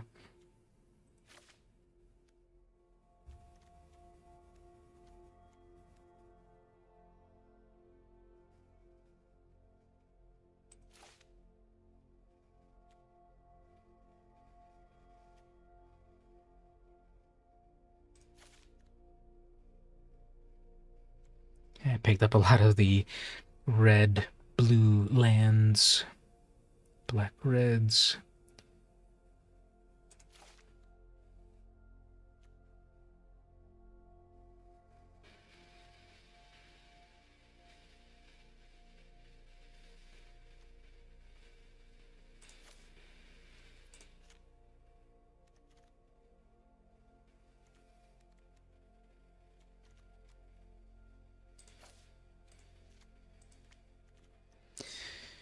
Let me just confirm. This says I still have one white card. Where is it? I don't see it.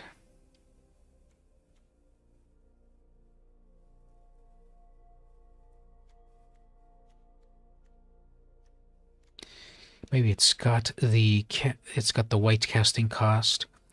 Oh, there it is. The Doom Foretold. Yeah. Okay. So there we go.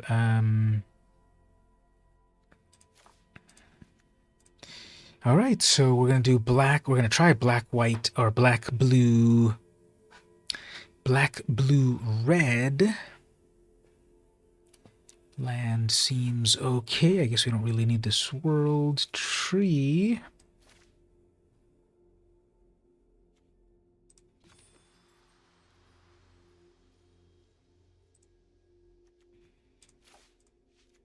$40 cards, there it is. So I'm going to leave it up like this. I'm going to go refill my drink if people want to look at my deck like that, and that'll be the deck that we'll try out.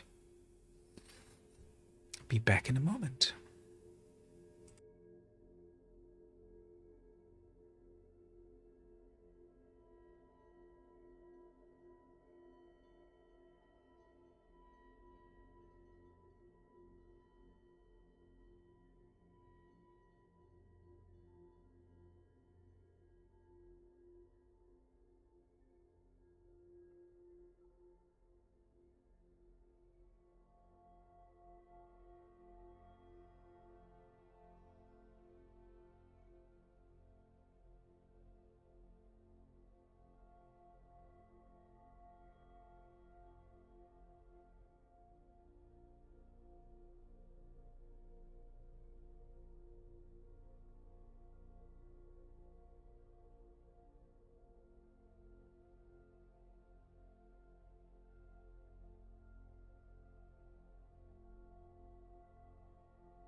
No problem. That is the best part now, actually playing the deck. So here's what we've got. We've got the 3 colors. Thank you.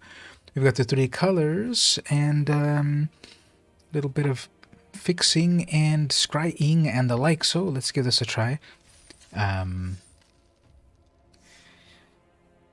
Chromatic cube. That's kind of a cool...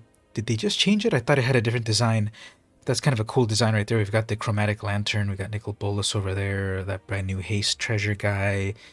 Golos. One of the companions. And I guess Rafine over there or something. But anyway, let's give this a shot. So it's 3 games. Best of 3. With sideboards. Express yourself to your opponent with emotes or stickers by clicking your avatar. Yep, do the what I really love, like the sarcastic Valkyrie saying "whoops." That's how I express myself. Okay, so idea, very clever, is the opponent.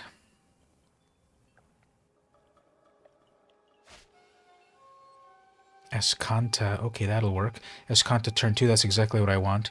Turn 1, Temple to Scry. Turn 2, untapped land. Escanta turn 2, so that I can scry to the future.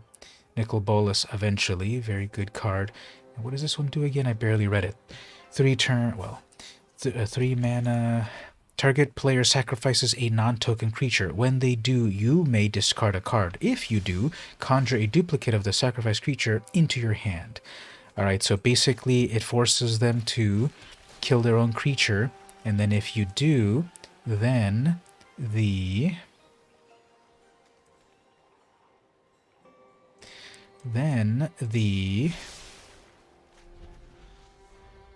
you get a copy of that creature into your hand. Then you can pay any amount. Okay, so here I should probably bolt the bird. I want to play my own card, but I should bolt the bird. Good thing I kept that on top. And that hopefully is very devastating to them, because then now that really hurts their mana fixing.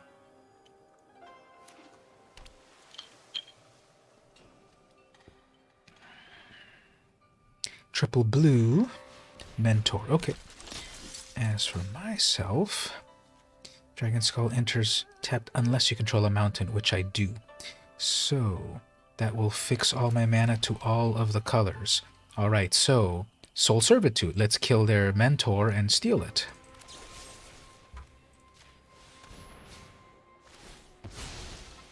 Because we can discard any card, right? Yeah, let's just discard a land. And now I have a copy of their creature. But then next turn I already have Nicol Bolas online, so is that game over? Passing with a single blue. That's not gonna be a force spike, is it? Is it an opt or a force spike? It is nothing. Okay, it might be an unsummon. Who cares? So now discard. Yeah, this was a perfect hand. Right on curve, Nicol Bolas killed all their stuff, broke their mana fixing, stole their creature. They have 2/1 left, must discard, and I've got a 4/4. I need, however, 4, 5, 6, 7. I don't have enough mana to transform it yet, but I've got a big old 4/4. And the opponent now is doing the most hardest decision of their life, to discard 1 card.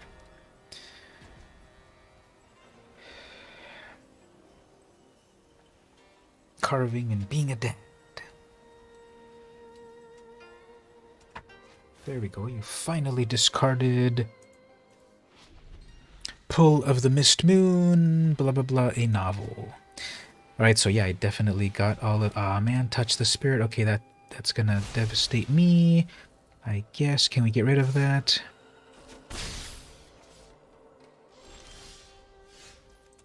Well, let's set up this 4/4.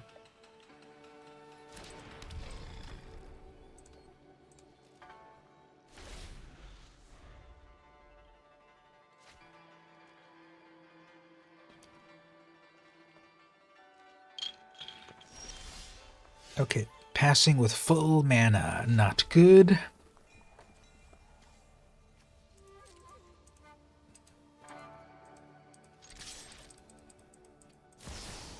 The Wanderer, amazing.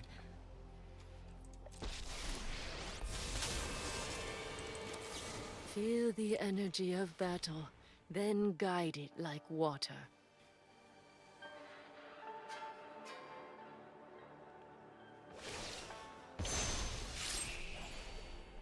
My judgment is final.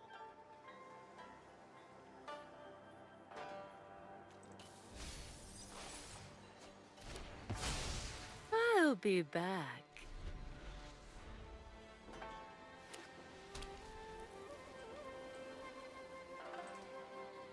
Yeah, the opponent's pretty annoying. They have all of the answers and everything, so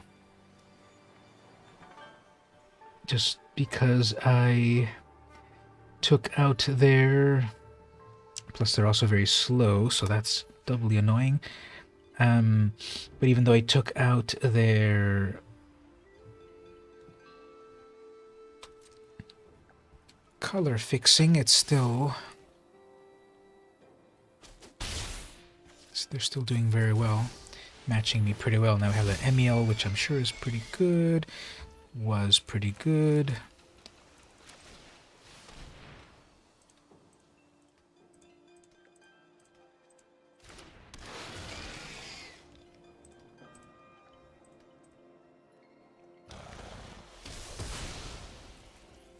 Alright, let's play this as Kanta. We'll play their stolen card eventually. Single white mana could probably be a destroy enchantment or something. They're probably going to start to pay mana to draw cards. Yep, they're out of good stuff. So they're going to pay some mana. Alright, so they're out of good stuff for the moment. I'm also getting out of good stuff, but I've got Escanta, which will hopefully let me get into some good stuff. Do we have any way to remove that enchantment? I don't remember drawing anything to remove that enchantment, but we'll see.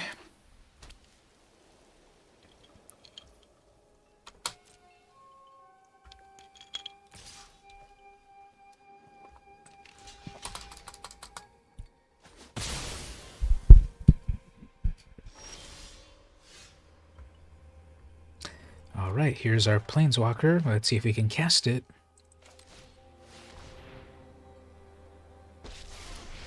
Nice. Then that will unlock my Nicol Bolas right off the top. Comes back onto the battlefield, they must discard again. Now I have enough mana to transform it next turn. Now I got a big old 4/4 and a Planeswalker, plus my Scry ability and a slow opponent. So this seems good. There we go. After 10 years, they decided to drop a Restoration Angel. Oh yeah, that's the one that I think I opened it in one of the crack-a-packs I did, which doesn't make sense to me. But all right, they have one card left in hand. Oh, that's what they were flash holding onto. All right, so on the rematch, we got to be aware that they've got all of these annoying flash things. Restoration Angel, the Wanderer. They've also got Exile, Effect, and a little mana fixing, although everything seems to be blue-white, but they have the Ornithopter, so they might not need that. That's more if you've got 3 colors, so that's a little too vulnerable.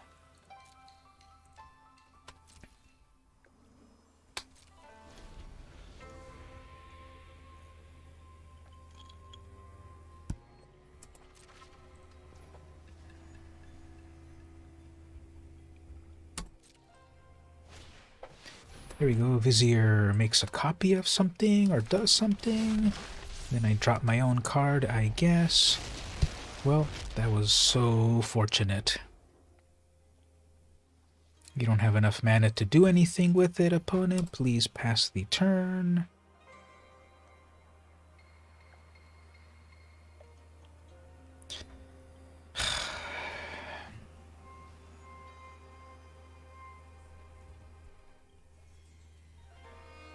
See, this is why you don't give instants to people that don't know how to use instants.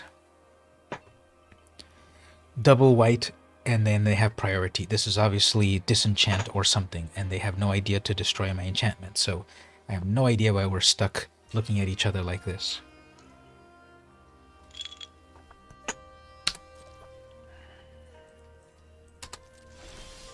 And I say it every stream, don't I? Is it just me that I get paired with all the slow opponents, or is it that I'm just way too impatient?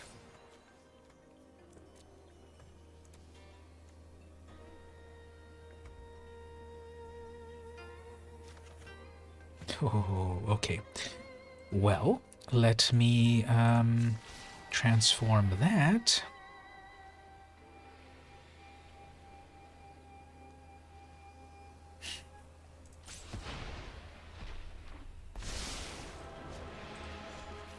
Why be a beast when I can be a god? Why be a beast when I can be a god? Alright, so you got double Planeswalkers.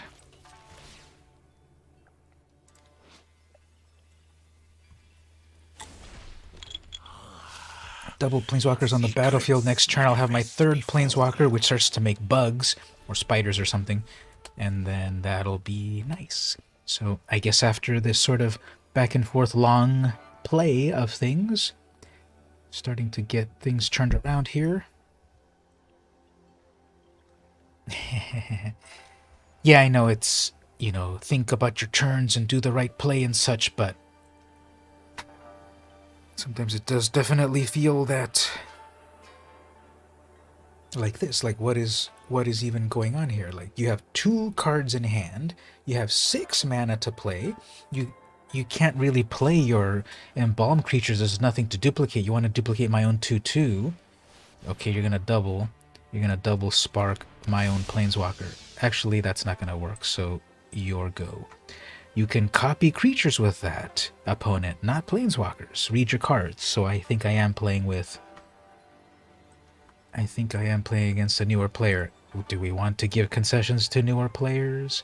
Shouldn't the algorithm be pairing us with people of equal value, and then all that time to just give up? See. So, Spark Double. You may have Spark Double enter the battlefield as a copy of a creature or planeswalker you control, except it enters with an additional +1. I guess they thought that their 4 mana spell was also able to copy any planeswalkers on the battlefield, just like they had previously that where did it go? Just like they had their copy creature spell. Reading the card explains the card.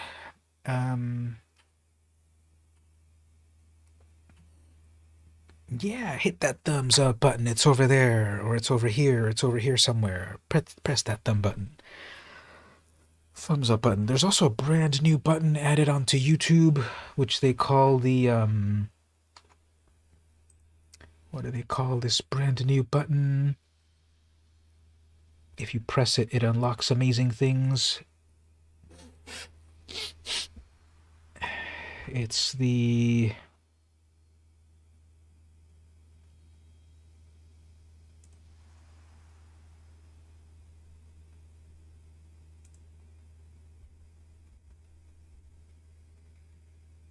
I should have these things memorized.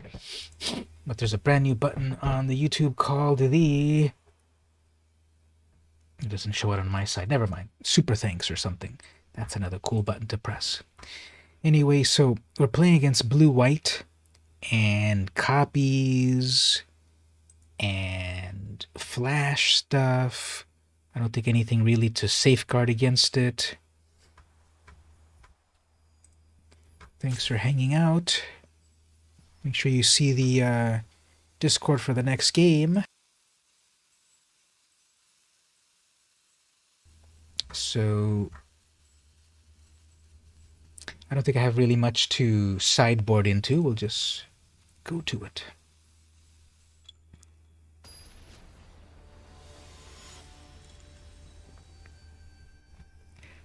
Thank you. We'll try to win it.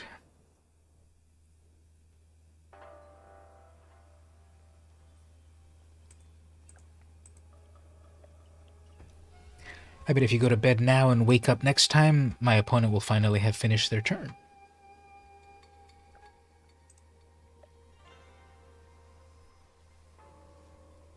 Or maybe even started it.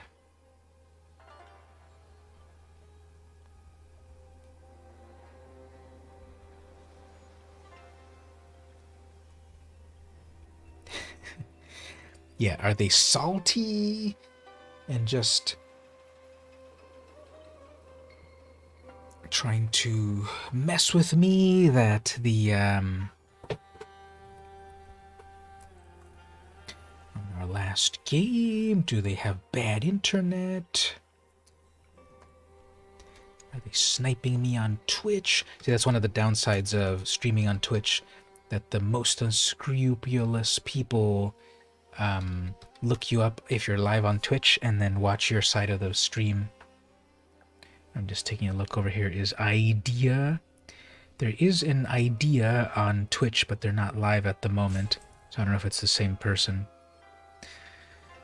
But that's one of the things that I hear, especially for the big players, that they have their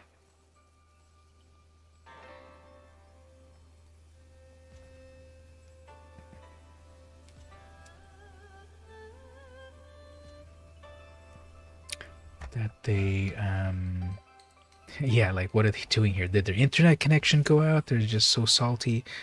They got one land. Amazing. They get to go first. Obviously have to...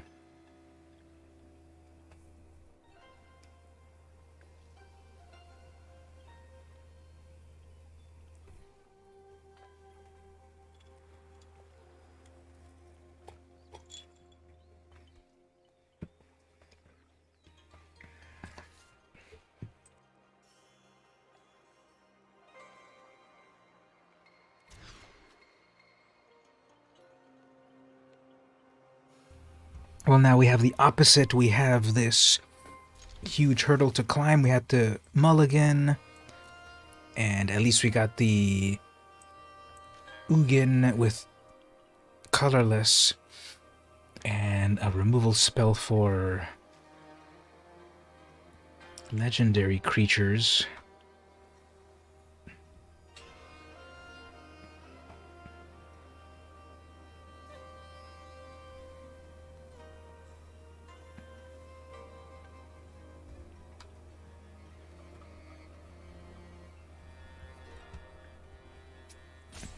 I am already back on Twitch. Yes, I'm dual streaming to Twitch and YouTube at this exact moment.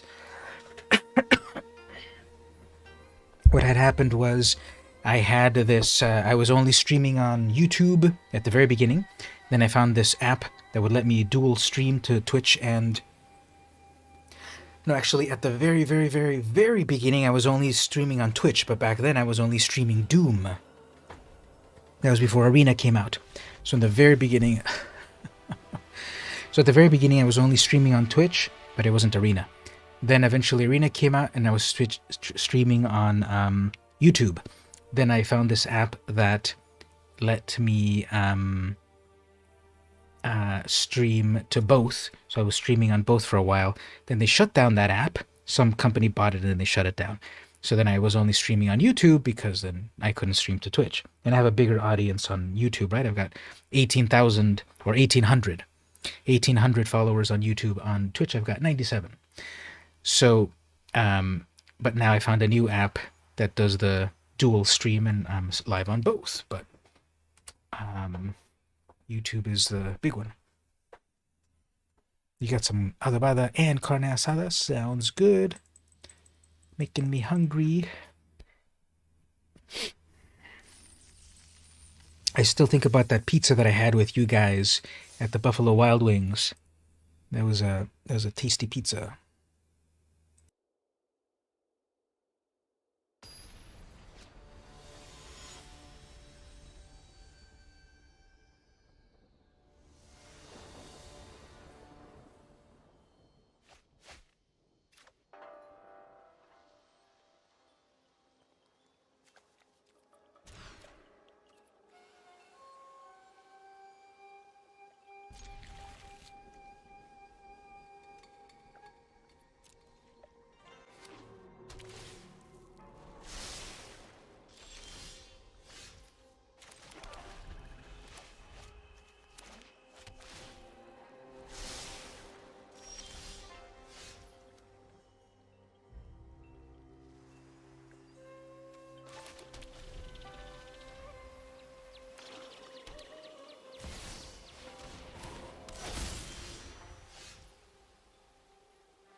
Curse your wretched presence!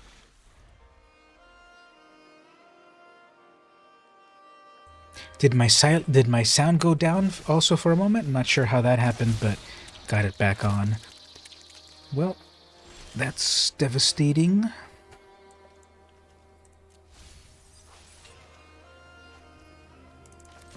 But whatever card they had in hand. Now this will force them to use their Silex, so they'll have to wipe the whole board. So, well, actually they're going to keep their own Hornet, but they're going to wipe out my own. Yeah, they're going to do the Silex, probably. Yeah, they're going to hit everything, and then they're going to do the Silex. Yeah, they're going to do the Silex.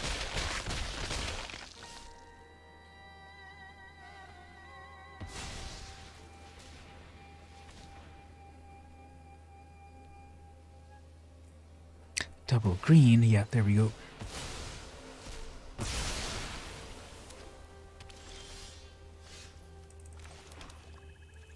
All right, how about we kill your Hornet and then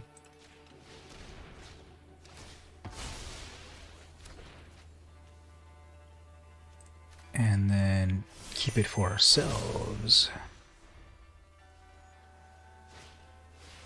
Golos.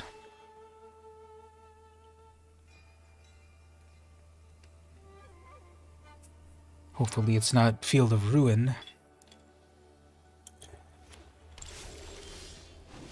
Nope, just a mana rock.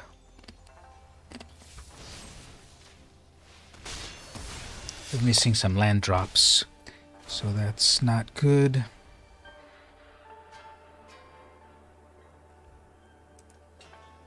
Are they out of gas? Yeah, I don't think any of your lands are utility lands. So maybe nothing. Nope, they're looking at their library or their graveyard.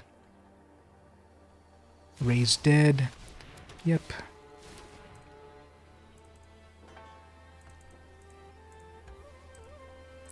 Nothing to go get. And I'm out of removal, so...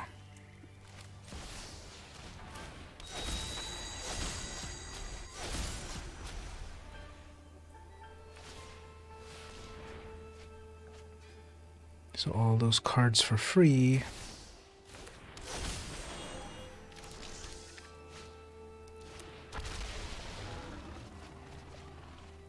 Alright, this is devastating. Academia's Awakening right off the top. Immortal Sun, amazing. Okay, next game. So see, that's how you play it. See, when you play this format, it's not even like, well, you're leaning on these colors, so lean on these colors. As you saw there, every color is viable. The whole point of this format is that every color is viable, and so if you build your deck right, then every color is viable. Now I did have to mulligan, not this time, and I got a Scry land, so maybe we'll do something better.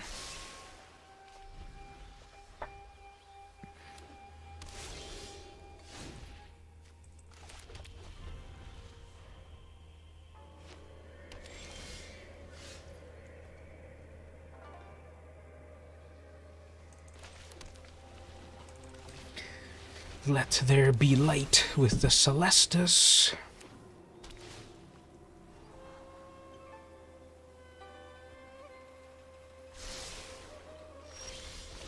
Nice.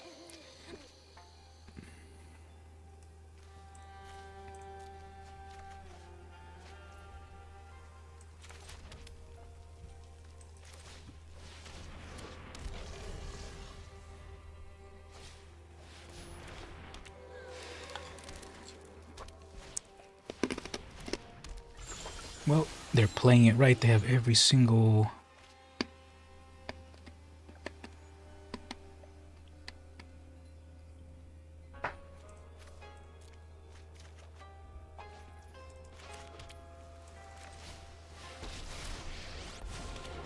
I came into being long before your kind ever bathed in ghost fire.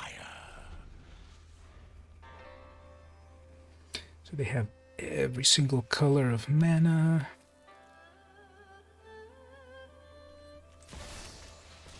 Keenan, not impressed. Now I just build inevitability right here. Ether itself serves me.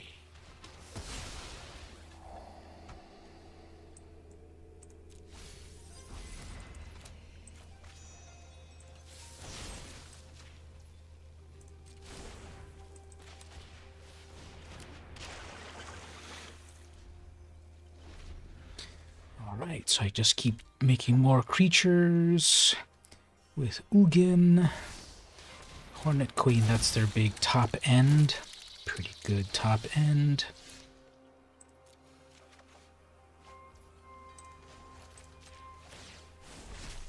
Truth lies beyond vision.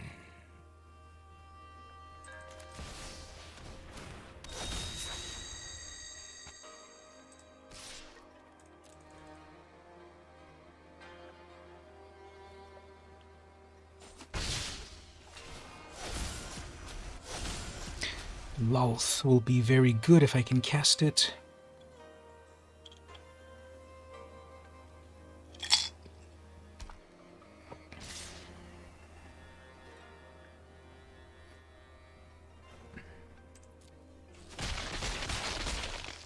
I must return to my meditation.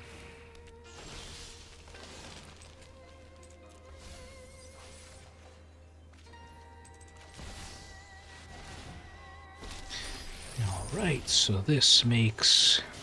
Darkness will swallow the light. I will cull the weak.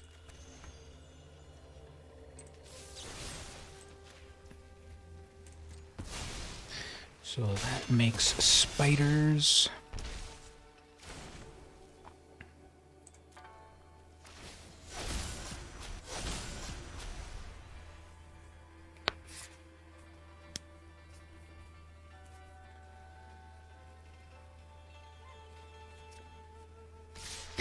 They send everything there. That's fine.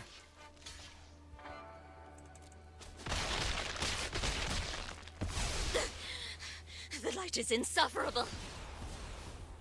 We will slay our enemies. Nope, you don't have any utility lands. Pass your turn. That's what's got power right there. Priority on your elder.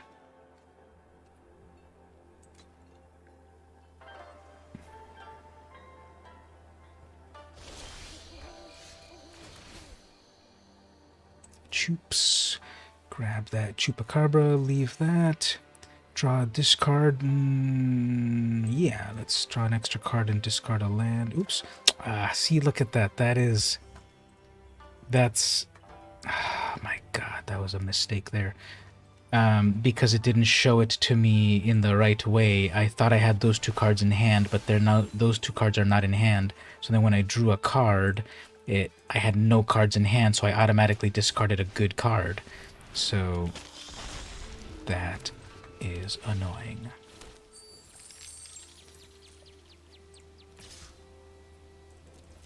Now let's read. What does this predator do again?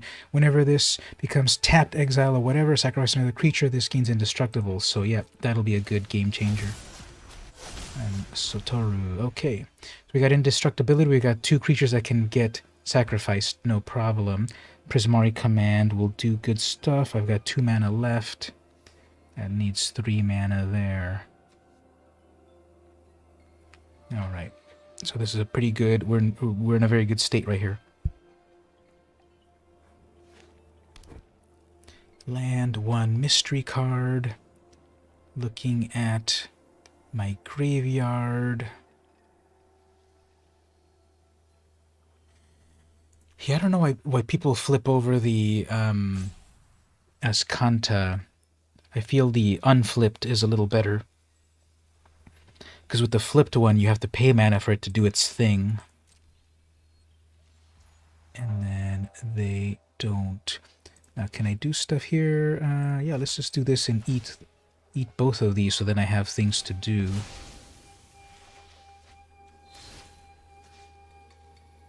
And then I'm also going to exile their stuff in their graveyard, I guess. This does more than I thought, but that's fine. Eat those 2 spirits, give me the 2 things that it's holding, eat stuff in their graveyard, make it stronger. Ascanta into the future, do not need that. Draw an extra card, no, I like both those cards. Ooh, and I like that. Okay, yeah, that's a lot of good stuff on my side, so just attack with this, exile that.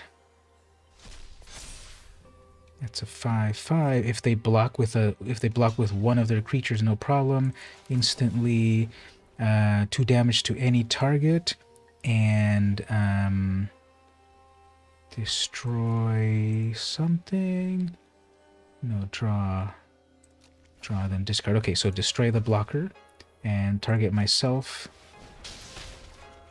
Discard a land. Discard 2 cards. Oh, okay. That's worse. Draw 2, discard 2. Fine. Then, second main phase. Gain control of target creature until end of turn. Untap it. It gains haste until end of turn. Sacrifice it if it has mana value of 3 or less.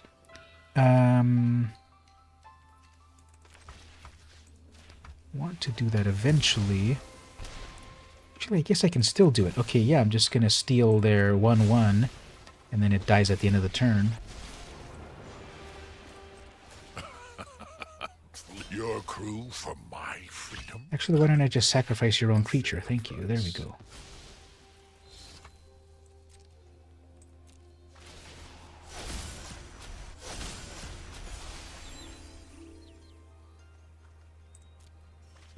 Now remember, those things are not in my hand. Even though they look like they're in my hand, they are not in my hand. We got a big old Star of Extinction. Okay, fine. This will be indestructible. We'll give him the... Who cares? The Predator will become indestructible.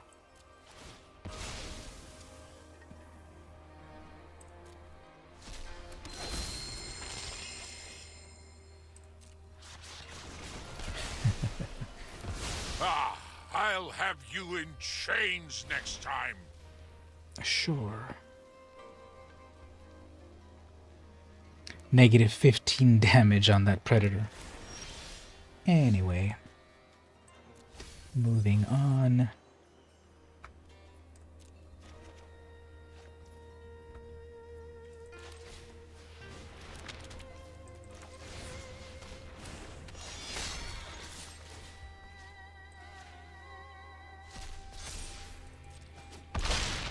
Alright, this looks very good now. They're going to bring out their giant. Who cares? It's a 10/10. I will let you sacrifice that.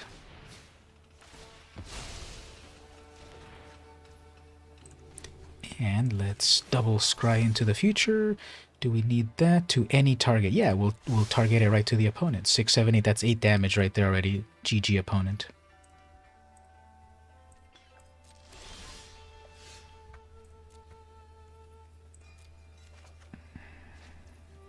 Unless there's a response. Nope. Alright. So none of that Golos BS with the free casting and just automatic win with one of the most broken cards ever. Their Golos card. I had to actually craft a whole winning strategy with 50 cards. And over here, yep, that star is really nice unless you have an indestructible creature. Well, let's see if we can keep that luck going on and go to round 3.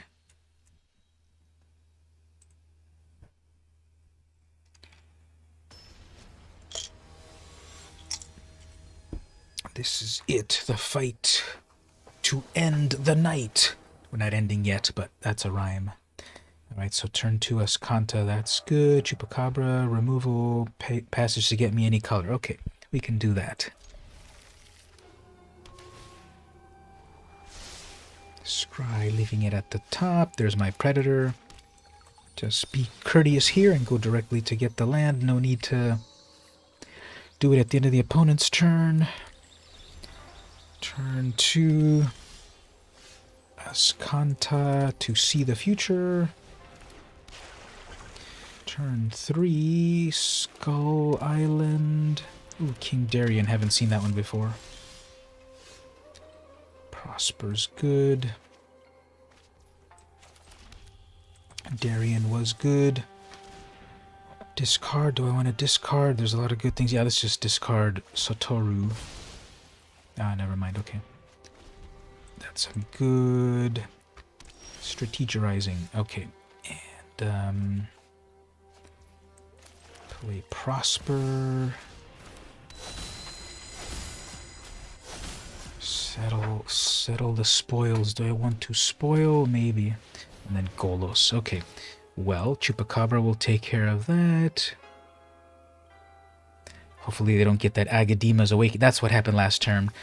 Agadima's Awakening made them bring back Golos, and then it was game over.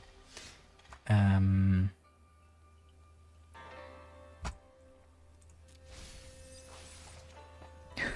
didn't want that land, but how about that land?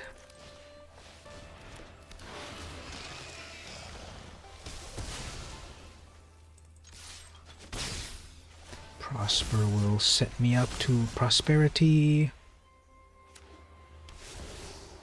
Immortal Sun, fine.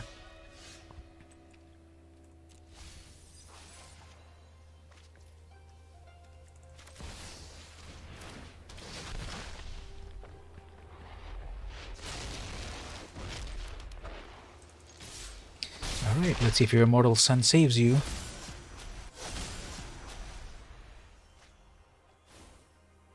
Double draws. I can't transform Nicol Bolas, it'll get defeated by the sun, so remind me not to transform Nicol Bolas because that's easy to do. Hedron, alright, so they're just efficiently playing everything. I guess this might be the star? That's enough mana for the star, isn't it? 7 mana, 1, 2, 3, 4, 5, 6, 7. Yeah, that's 7 mana plus cost reduction. I bet there's a star. Oh no, it's a farewell. Okay. Fine. That's a thing you can do. Let's bring out Satoru. Might be sacrificial. Double draws from that.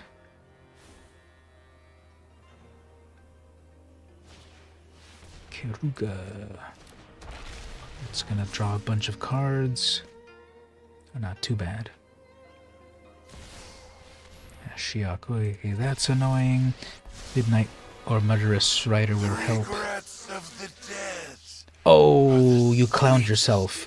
You played your Planeswalker into your Immortal Sun. Whoops. Sorry, not sorry. And I can't play my Planeswalker. Okay, never mind. Anyway, let's...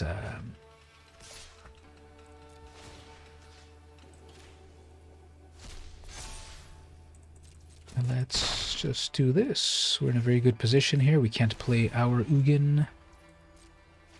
That is annoying that they are getting those double draws, but their Planeswalkers are deactivated. Draw more off your Hedron.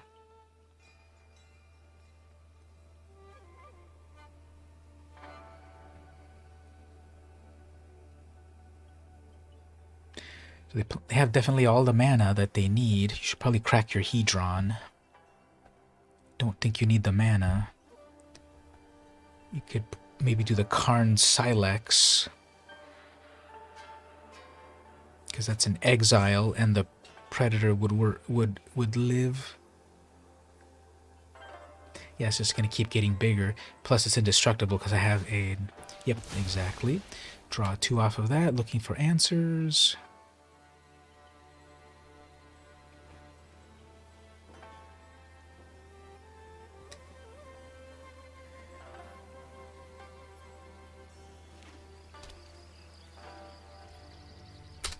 Passing. If you attack with anything, I have an answer. Fine.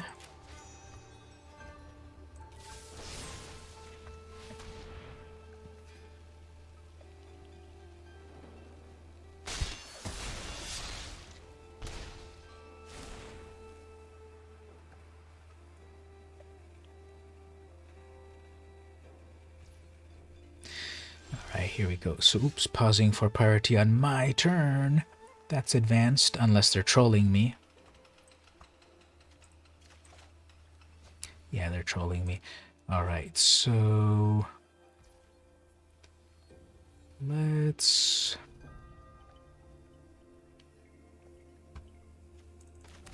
if we play the Shepherd and sacrifice Umezawa, we can bring it back as a token.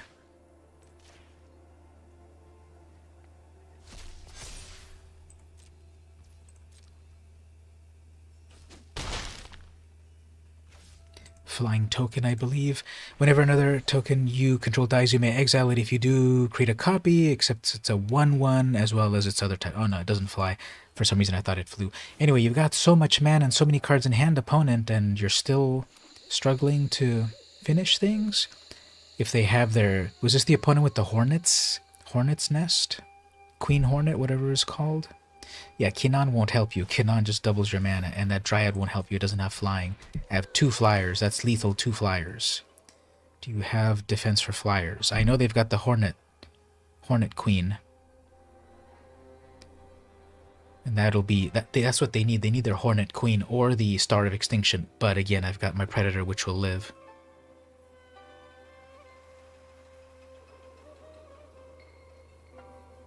And they're counting each of their lands, or about to tap all their lands. Are they looking for all their lands if they have utilities? Are they tapping for individual colors? They're looking at my graveyard. Looking for all the possibilities. And then a Sky Relic with not kicked. Yeah, not kicked. Why didn't you kick it? Yeah, what is your game? In your own immortal sun, and then they're still pausing for priority on my upkeep to dig for one final answer. Yep, that's lethal right there. 5+4 is lethal. Oops, Magma Opus. 4 damage divided as you wish. 4 damage divided as you choose among any number of targets. Tap 2 target permanents. Create a 4/4. Alright, so I guess they're tapping... my 5/5 and my 4/4, and then they're killing my 2/4. I guess that's what they're doing. So, fine. Let's kill this one and bring it back to life.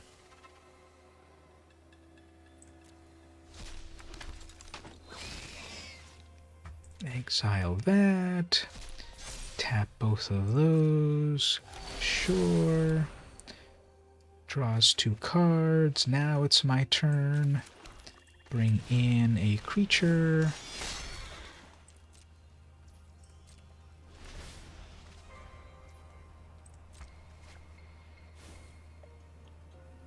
They've been doing the double draws, but I'm the one at 17 cards in my library compared to them having 18. That's funny.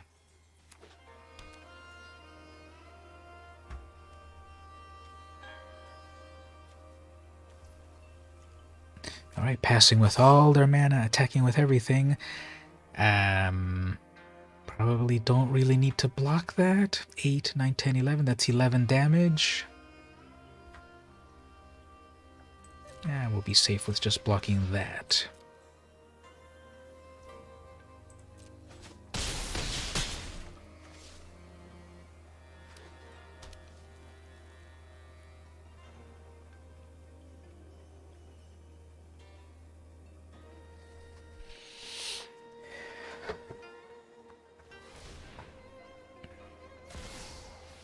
There's the Hornet Queen. Okay, that's gonna complicate things.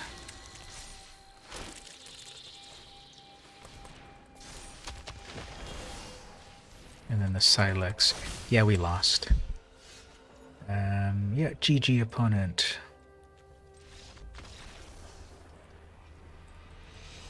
There's no way to get rid of that. The thing that got us was the Immortal Sun, and I didn't have any way to get rid of it. Those double draws are really helping just to eventually get answers. And if they hadn't tapped down my attackers that one time, I would have had them. But they just eventually were able to get answers, and they got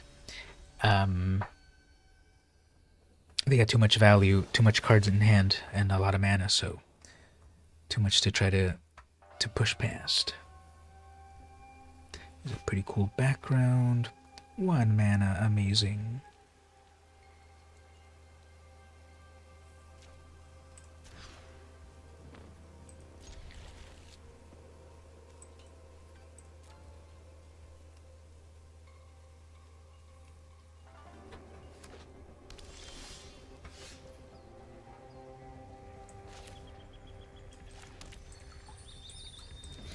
Alright, got a Fabled Passage, turn 1. That will let me get my blue mana, but I don't have any blue spells to cast.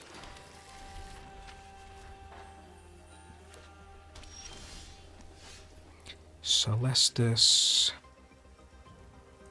Removal. Prosper.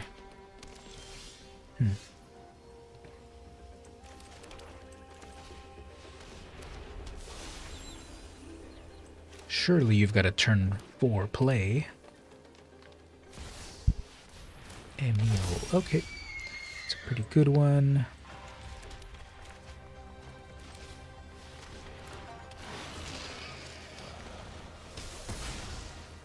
Two mythical creatures versus each other. That's a big one. That's a 5/7. Whenever you cast a creature spell, do the following. Well, that's nice.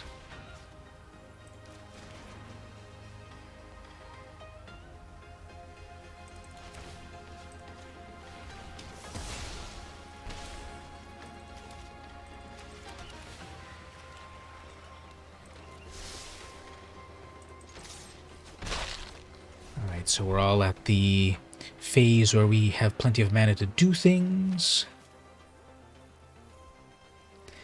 Wanted to get Prosper out faster because it's got that extra drops. Angel of Sanctions, that's a good one. I guess. You can steal that if you want.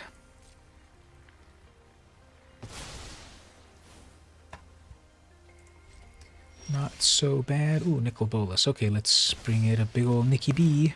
You should have used your Angel on that. They also got the freaking Hornets Queen. Oh no, Storm the Festival. Flashback for 10. Look at the top 5 cards and do the following. Renin 7, that's a good one. It's gonna make a big old tree or something. 7. It is time. The will of the woods is made manifest. Don't have enough mana yet to transform Bolas, but I can make spiders. You require my aid. How? I will get what I want.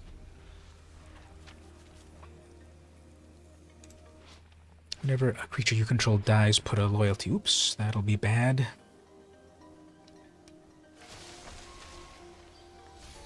Power grows with tender care.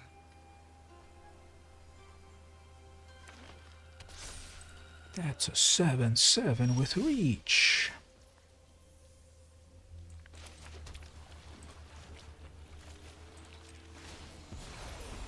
Come, I'll tell you a secret.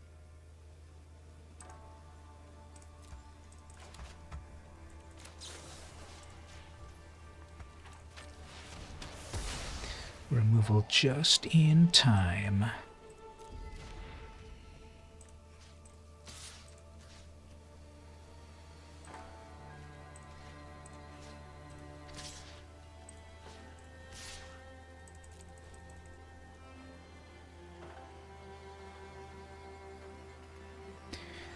So if that angel dies, oops, I guess that would be the best play. If that angel dies, they can just bring it back out of the graveyard next turn. But then I'm gonna have Ugin to remove it, so okay, it's not so bad. So that'll come back. Oops, I get 2 of them. Wow, okay, that's good because they're tokens. So you're gonna grab both of those, fine. A setback, nothing more.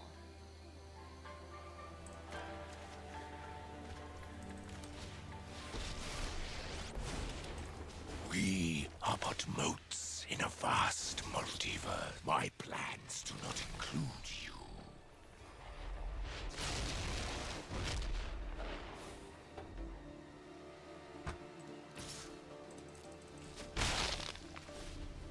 All right. So we all have a lot of mana. I got removal coming up next turn. I'll be able to get back my Lulth. Kenrith is good.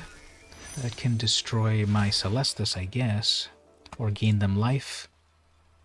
I'll put pluses. Okay. Actually, I can turn on Nicol Bolas and destroy Kenrith. Yeah. Planeswalkers are harder to deal with, so let's transform those. Deal 10 damage. Kneel before your god. Bring back that angel. I think Make more spiders. I will show you what happens when the spiders squash. Aren't I generous? the fabric. Attack with 2 menace creatures. Yep, we got a lot on our side of the board, so we're doing very well. Plus counter, gain 5 life. Ugh, okay, fine. I have Murderous Rider to deal with that. Caracal makes lots of cats. Well, I think I need to get rid of Kenrith. The cat is very good, of course, but I think I need to get rid of Kenrith.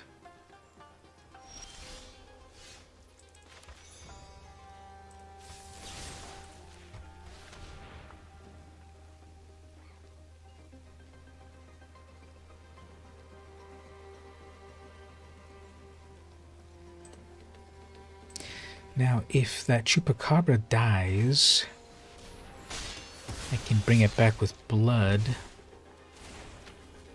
Let's give that a try.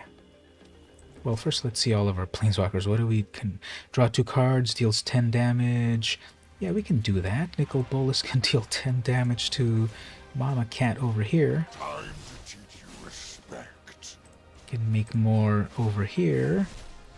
Draw cards over here. Secrets manifest. My hatred lives. Yeah, let's do this. So if you double block that Chupacabra, I can just recast it with blood.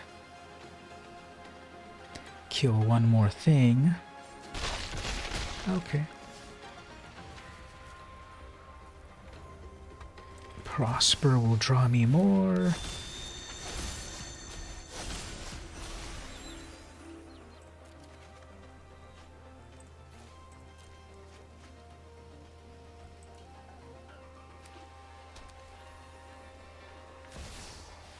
Broodmoth, okay, hate that. Cool animation though. Alright, so the idea here... I know what must be done. Ether itself serves me. Go on, run. But we will catch you. Sacrifices a non-land creature, non-token creature, so now I've got my own Broodmoth. Amazing. Yeah, this is so much advantage. And we'll just... yeah, we'll just go for it. Oops, I shouldn't have attacked with that Prosper. I thought that was my Predator. Nope, my Predator's in my hand. They didn't block it anyway. That's fine. So, play your own Moth. Play the...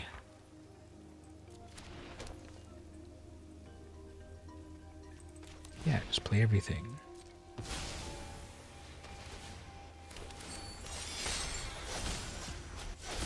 And then the Eruption, that's 5 damage to the face, so that's game over there. I guess they have enough mana for that for that festival. So they get to put a lot of things directly to the battlefield, I guess. But then I get to deal 5 damage directly to the face. So GG opponent. Yeah, they got it. Okay, so this is kind of going interesting. Just a lot of crazy stuff on this cube. And you never know what you're gonna get and how it's gonna come back and come forward.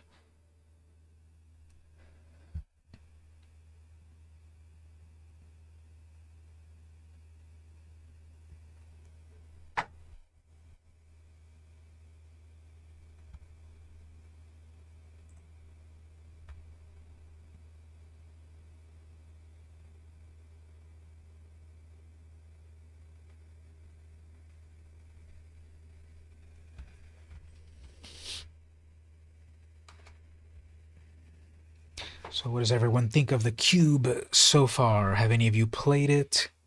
What has stood out so far in what I've played? I think grabbing all those planeswalkers was good. It seems that planeswalkers get the job done.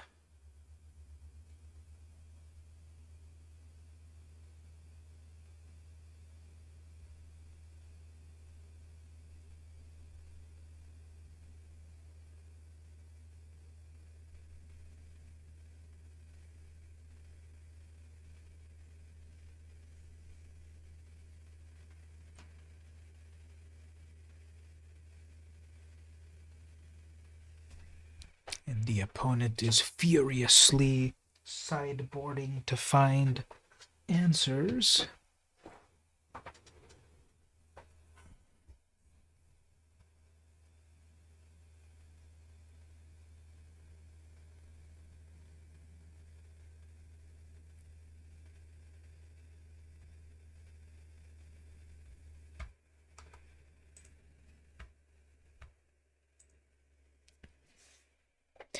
Yeah, it's just kind of a throw everything onto the pile, and as long as you get the mana, it does stuff.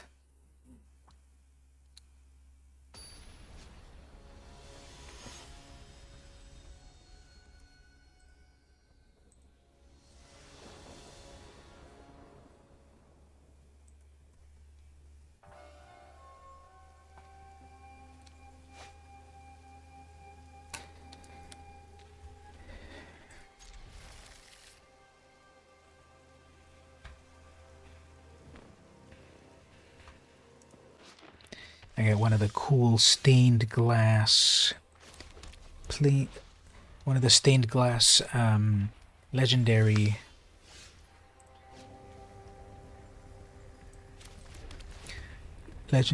creature sleeves.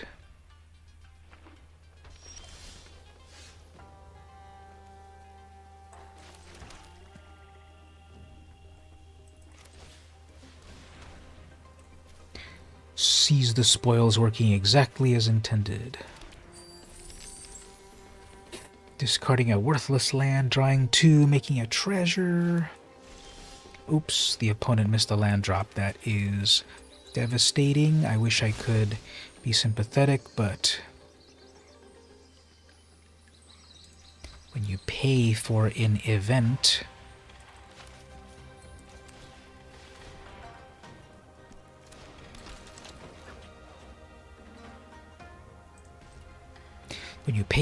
you have to play to win. Unless they can flash play something, it is pausing for priority, green and white. I don't know what that is. Pausing for priority.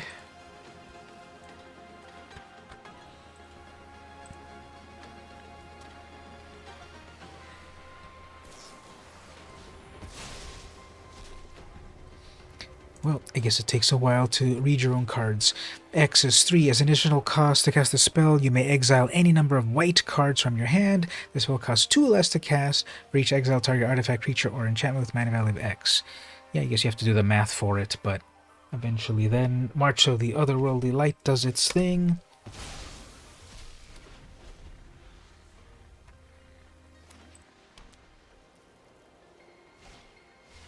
Esika, that's a good one. Is it the good one or the bad one? No, it's the good one. The one that they didn't depower. So what I'm gonna need to do is hold on to my removal, because they're gonna they're gonna activate that chariot. I'm gonna need to remove it. Toski is even worse. Okay.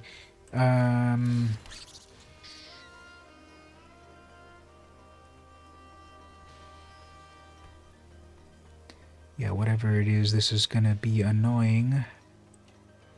Toski is very good.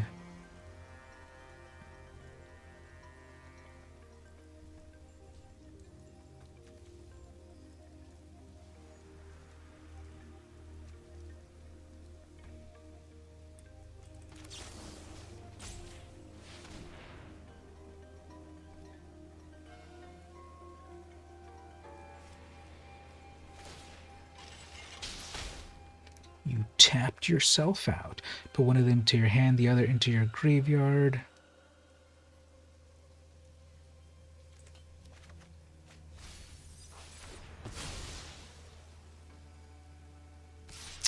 Ugh.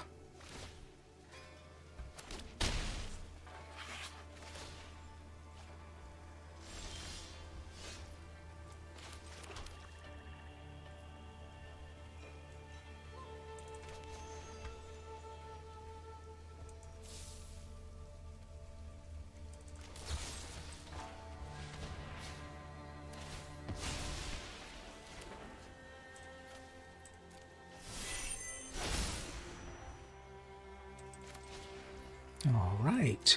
That was a nice Toski you had there.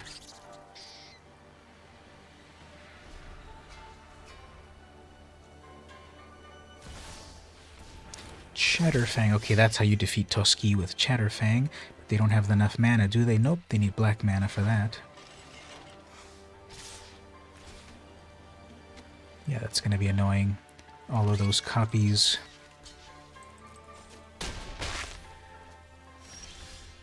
Toski must attack.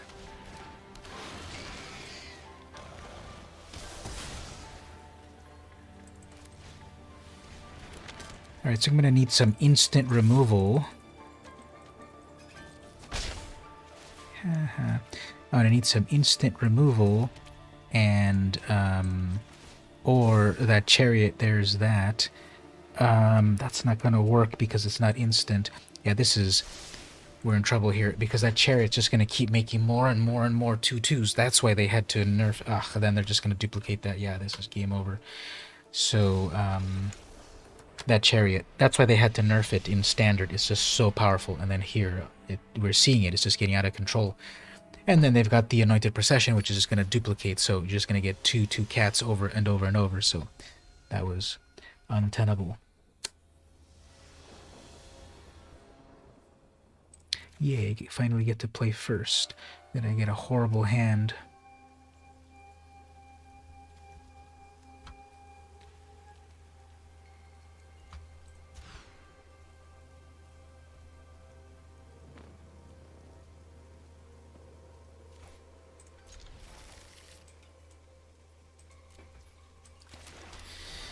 Alright, turn 2 Maze Mind. Turn 3 Banner.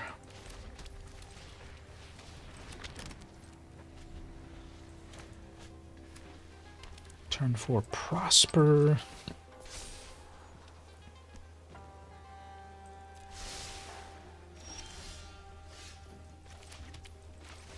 Double black. I'll do it now, not to be mean. Do I need that 4th mana?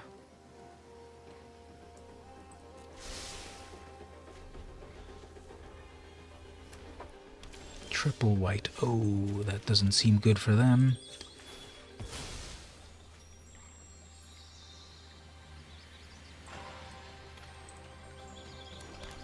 Get Prosper out here to draw me more. What will we draw? Blood, don't want.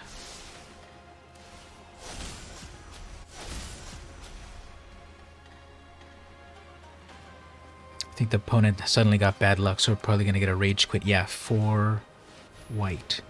No way to get rid of that.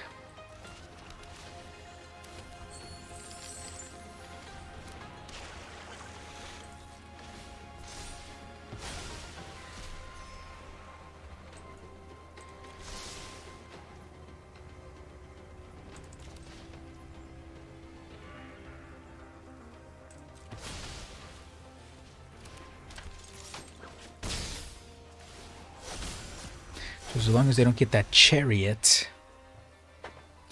No, but I have the murderous rider, so I'll just hold on to the chariot in case they get the chariot, and then activate it. Murderous rider, divination. Ooh, that's not good.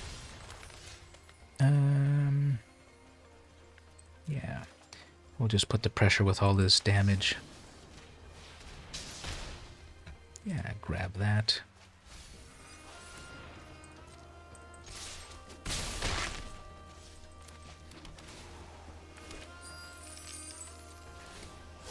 Alright, here's where they could make a whole bunch of angels and make life rough on me, but I've got Ugin, which will then destroy either their procession or their angel maker, and they're passing, so...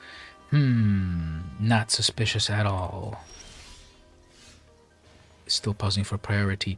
Right, so let's grab that. Well, let's try to...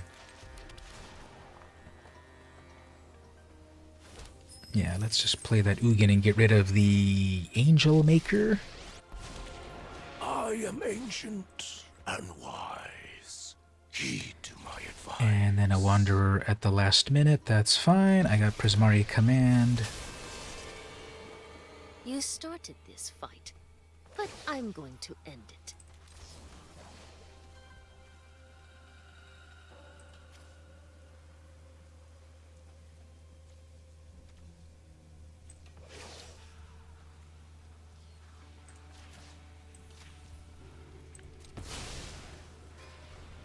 So they will get one angel activation. I guess that's it then. May your blade strike. Your past is unwritten.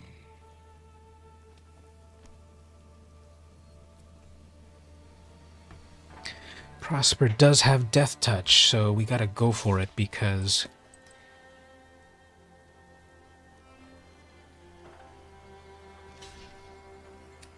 we need to weaken them.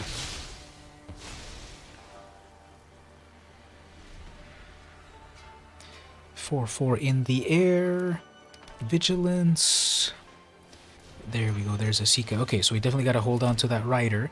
So now we got all those cats. Okay, now this is way harder to deal with. Now we're going to lose our planeswalker. So we got to rely on that chariot. This is really slowing us down.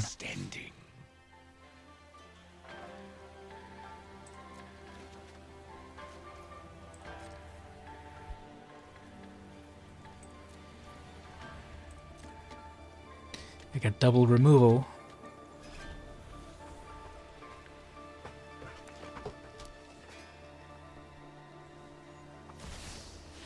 Crater Hoof.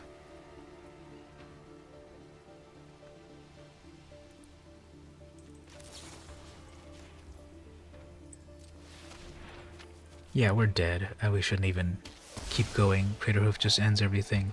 Well, GG opponent. You got the classic card that ends all the games.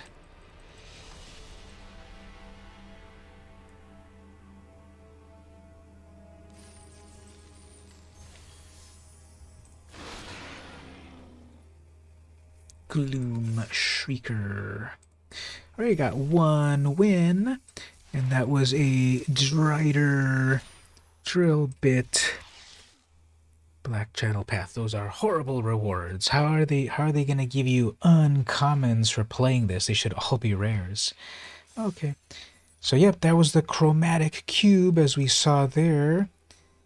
My playstyle has changed over the years. You've been watching. You used to go hard, but now you're more reserved. Really? I thought I was still I thought I was still pretty aggro But sometimes it takes someone to see it out of the outside of yourself to see it. But yeah, it's a possibility. Although I still feel that I'm always pretty aggro on these things. Well, at least that I always kind of try to go directly to the solution.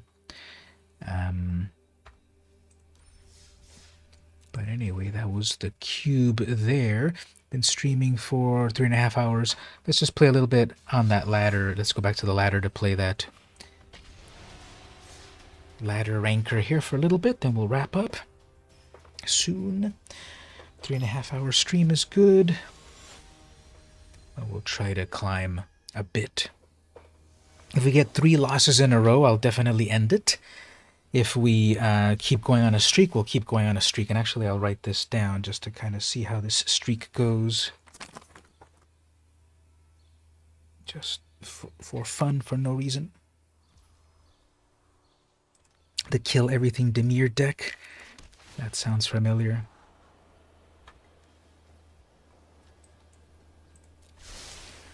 Alright, so this is the mono white big mana deck that once it gets a lot of mana, it just casts so many insane things.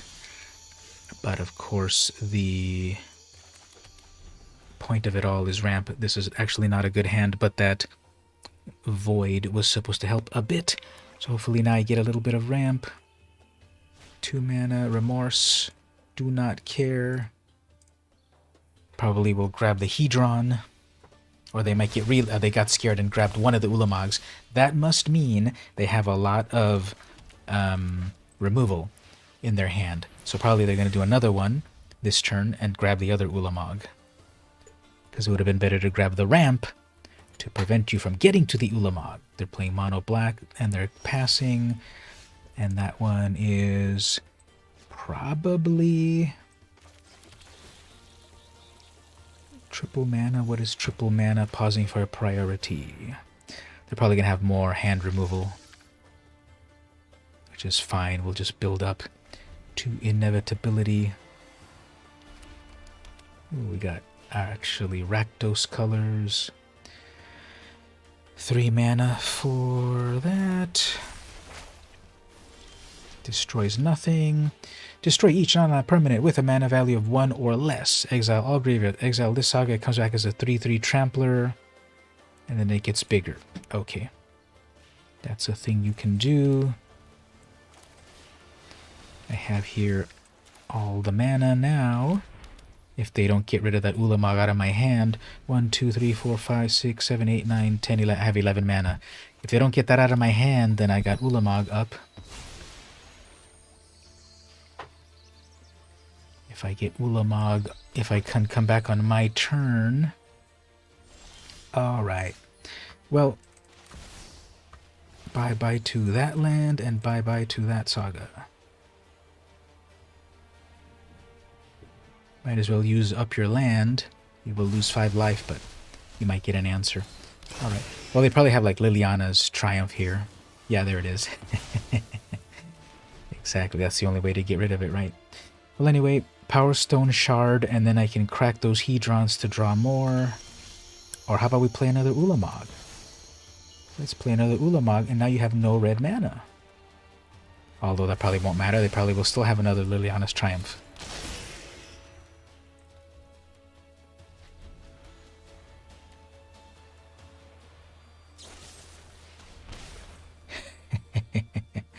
Indestructible means indestructible. There we go, Lone Wolf. Now you know what indestructible means. Alright, so that's 1.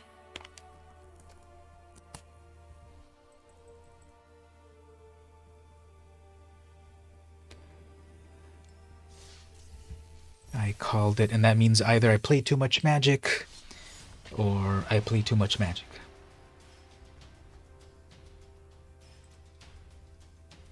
Yep, indestructible Ul the Mog. Red Queen. Red Queen. Now, do they mean it from the Alice story, or do they mean it from the Resident Evil movie? Anyone seen the Resident Evil movies recently? Haven't seen them recently, probably in the last 2 or 3 years, but I thought it was enjoyable, the first one. I'd like to see the other ones, but I don't want to commit all the time to them. But I enjoyed the first one.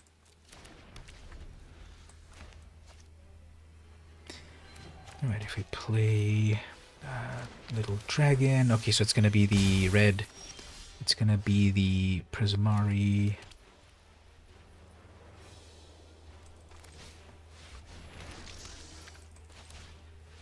I think we're at Ugin mana. 1, 2, 3, 4, 5, 6, 7. One more. If I get one more mana, one more plain old land.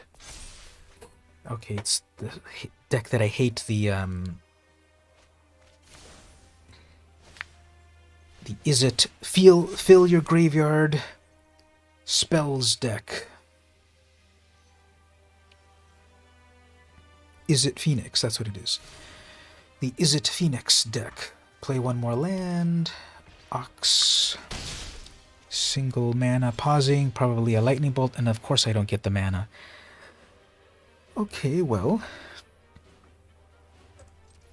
2, 3, 4, 5. Play that monument. Play that.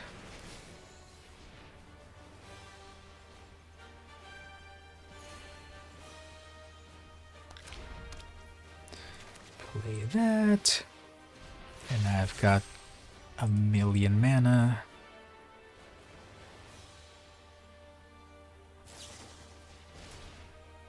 Resident Evil a Retribution. That's a big old sprite getting on board. Alright, Faithless Looting. That runs out of mana. That's fine. If they play one red mana, that's enough for Lightning Bolt. They probably have a Lightning Bolt. So they're going to hit me for 9. Then Ugin comes out. But then they're this red aggro mage. Have they put any phoenixes in the graveyard? Oh, they didn't play a land? Actually, yeah, they play a tap land. And then they kept it up. Okay. That's a little weird.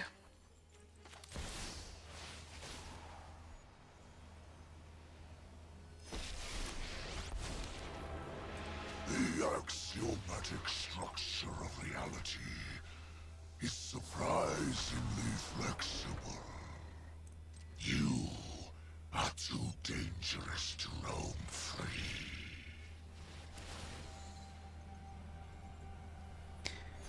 Alright, so we've got... There's your lightning bolt. Nope, still not a lightning bolt. It was an opt. Isn't it better to do it on my turn?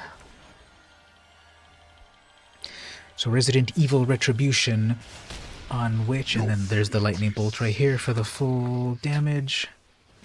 Nope, 2 unholy heats. Fine. There we go, there's your Phoenix. What did I tell you? 1 final blue mana. Alright, well, let's try to dig for some answers here.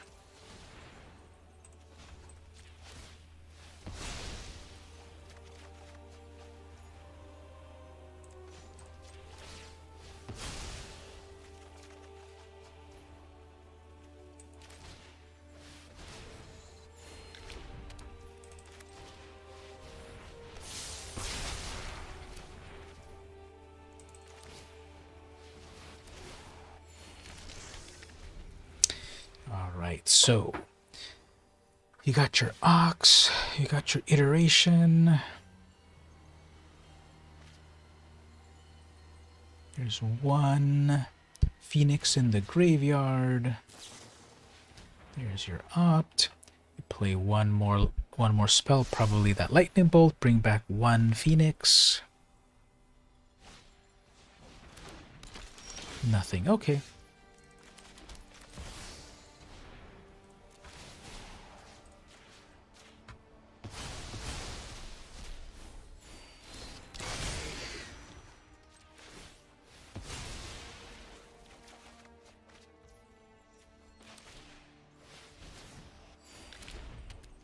That is a 12/12 creature, and you have 2 red mana on your side. Opponent, I guess you could bring out your Ox.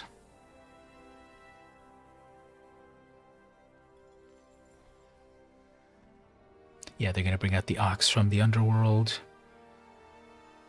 I guess, oh, that's the one about discard your hand and then draw cards. Is it? Yeah. It was all just junk. 1 land, another channeler, and then they're done. Oh, red. Oh, is it mages?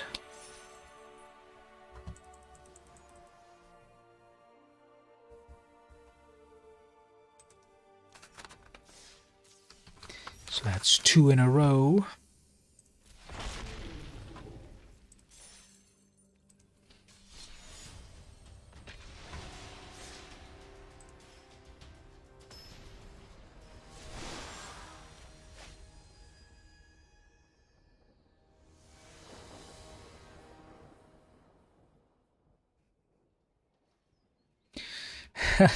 The opponent. So the opponent's name is Yu-Gi-Oh! Is Better. Let's show them how wrong they are. Now also, the algorithm paired me against the top tier, top level of this tier. Turn 1 Llanowar? Nope, incubation. So I'm at the second lowest tier, they're at the highest tier. And they also claim Yu-Gi-Oh! Is better. So we obviously cannot lose this match. Now they are playing apparently Golgari. No, well, what are they even playing? They discarded. No, I don't know what they're playing. Shadow Spear, Golgari. As for myself, I'm just over here ramping myself. If I get my next mana, I've got Ugin on the battlefield, which then cost reduces for the rest of my things. Ah, they're playing Slivers. Land drop. Alright, come on. Come on, 1 mana. Come on, 1 mana.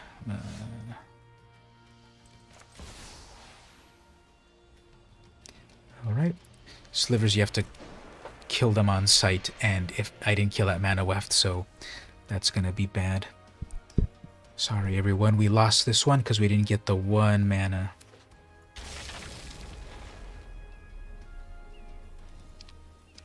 If I don't...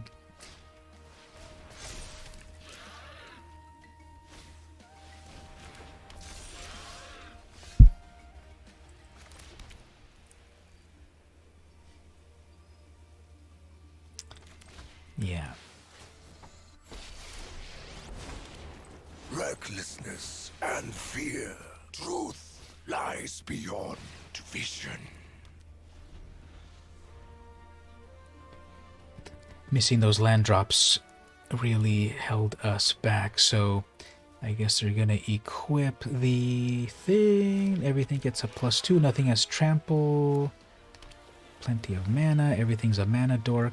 Everything there. Okay. And then everything loses 1 life. Okay, that's fine. Everything's a +4, so it doesn't even count to block anything. I guess this is the one to block. Block that one and everything gets weakened. Somewhat.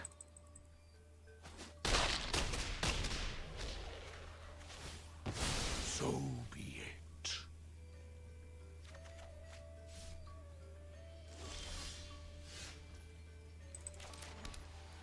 Alright. We lucked out. We definitely were...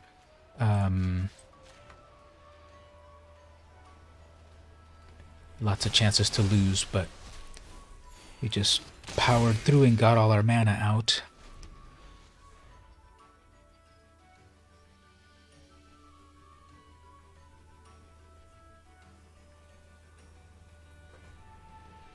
Maybe Yu-Gi-Oh! Is not better. Yeah, then they're just playing uncomparable things. Okay. So, we just wipe the board and then start attacking.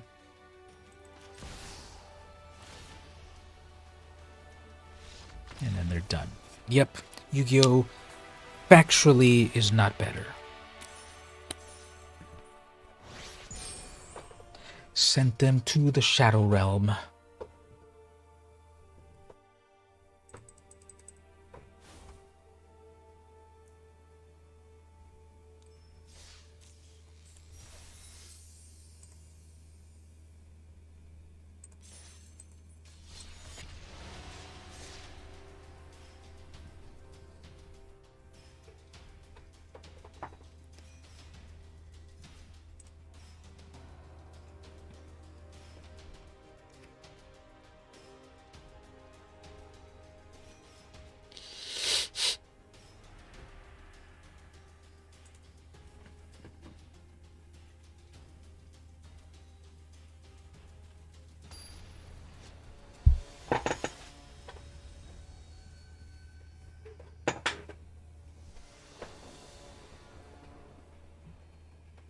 Alright, so it's pairing me against another highly ranked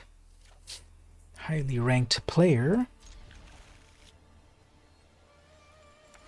This one's actually the very first one to say something nice.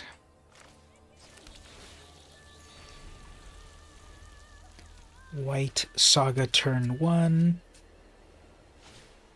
Uh-oh, this is the... Yep, this is the mono white aggro. Okay, so the challenge with this is they are very quickly going to have they're very quickly going to have 2 6/6s, probably next turn. I need my Wrath of God, because this is going to go sideways very quickly. That is an amazing opening hand.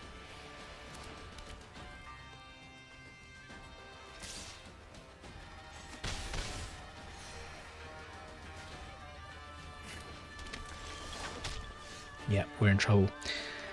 Get that life, I guess.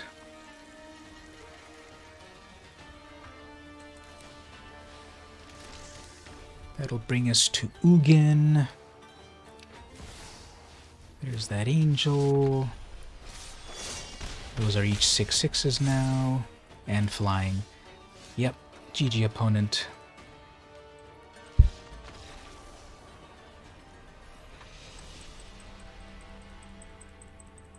Obviously, if I had pulled a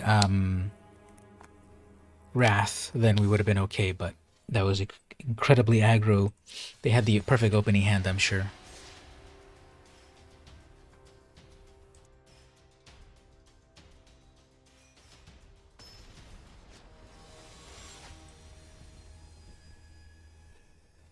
Now it's ranking me with a lower player.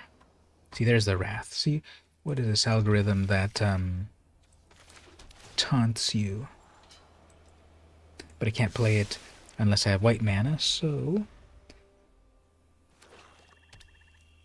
Turn 1 Kozilek.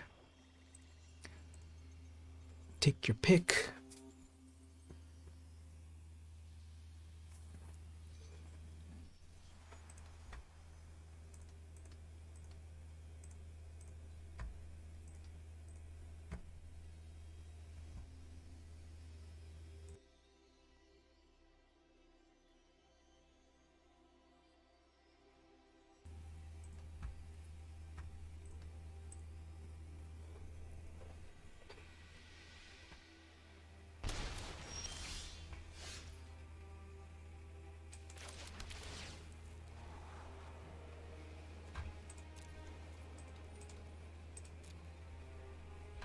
Alright, so they got the Monument, which definitely helps in the mana ramp category.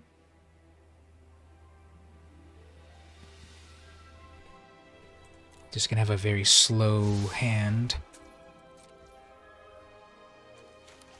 Tuck that away to use it eventually. They might forget what I foretold. It always is that if they have a turn 1 Thoughtseize, they're gonna have more.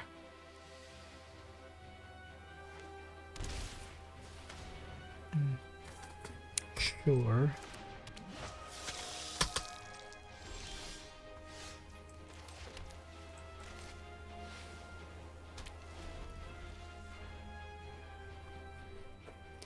God, An archive next. Well, I guess they just had their turn 1.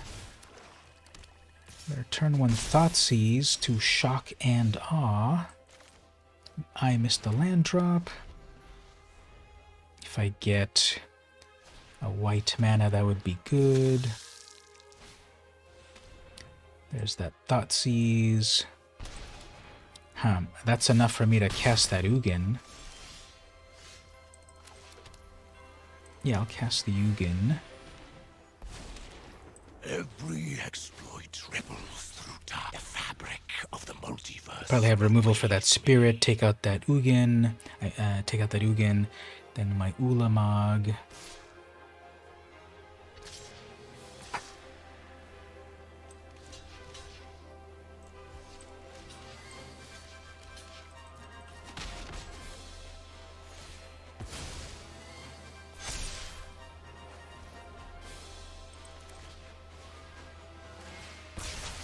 I should attack with that spirit first.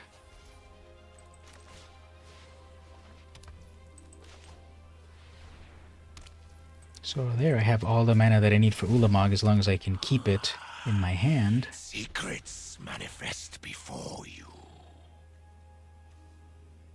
They've used 2 Thoughtseizes so far. Edgar, who cares? Okay, well, here's Ulamog.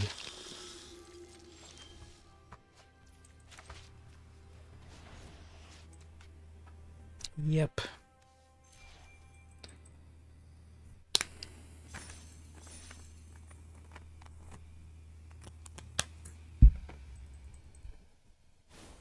So we had 3 in a row until the first loss, but 4 wins so far.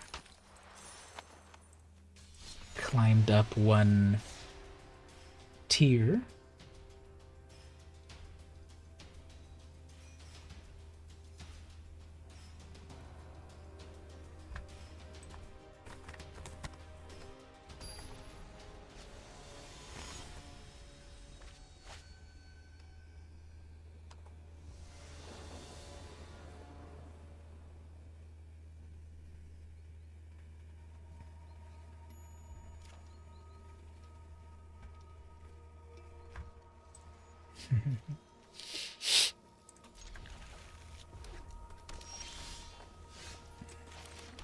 All right, red player.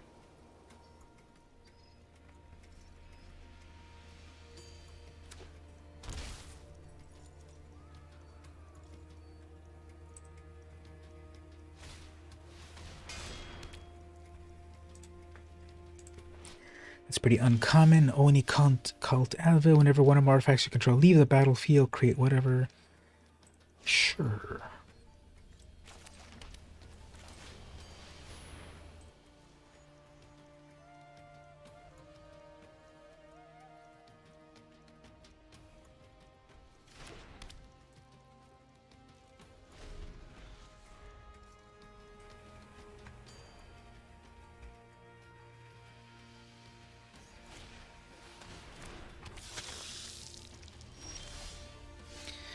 Alright, so we got Rakdos Vampires or something.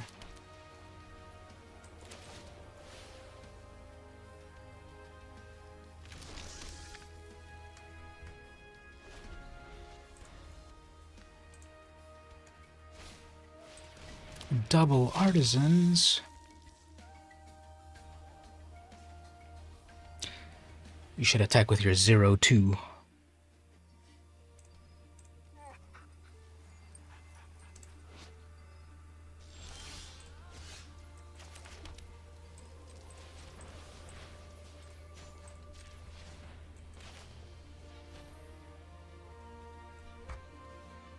You have priority opponent. You have your stupid little thing there. Okay, so I think we have 3, 4, 5, 6, 7, 8, 9, 10, 11, 12. That's 12 mana now. So if they pass turn to me, I'm going to cast Ulamog and exile your only 2 lands.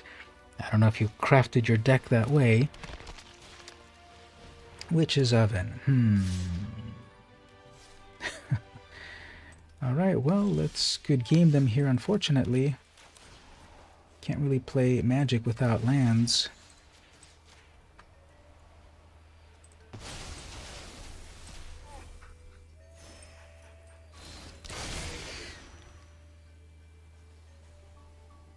You're gonna cook that ghoul, get one treasure, do double damage to me.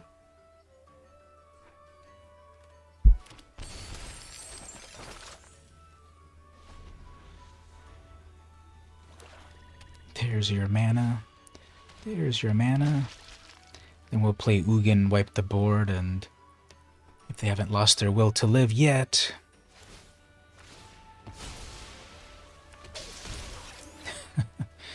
Okay.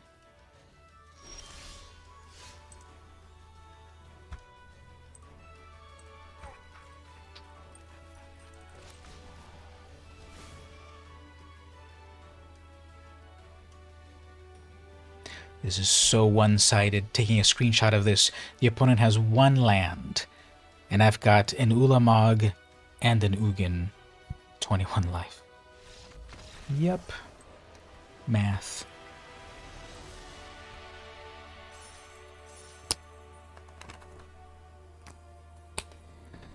The deck can be very unfair to some decks, but as we saw against that mono-white player, because they had their perfect opening hand, all of those 1/1s suddenly became 6/6s. So everyone gets lucky.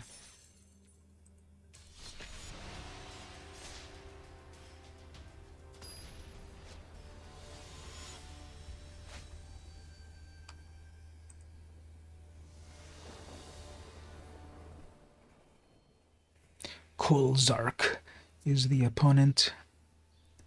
Alright, so here's the first appearance. I haven't been getting any of these Guardian Idols so far, but these are some more ramp, and they come to life. Suddenly there's the surprise Pikachu face every time these things come to life and attack you when you think there's nothing there, or when they attack, and then, great. Whenever this attacks, choose a card, creature card, and it gains haste. Okay, this is going to be annoying. I can already tell when I play against some players, like, this is going to be an annoying deck. It's going to be a mono-red rush deck with goblins, and they gave one. They're going to give all their creatures haste here, so they're going to just give some huge goblin haste or something. Or maybe they ran out. But we'll just try to do... For a hasty deck, these things are always... See, they're always slower than you would expect, because they obviously have a lightning bolt in hand or something. And there's the only valid target is themselves, so it keeps pausing for priority. Anyway, when it's my turn, I will play, I guess, Mind Stone, which then lets me play the Cold Steel Heart. That'll be efficient. Usually you play your Cold Steel because it comes in tapped, but then you don't have enough mana to play a second spell. So here, play the Mind Stone, then lets you play the Cold Steel. And yeah, this opponent...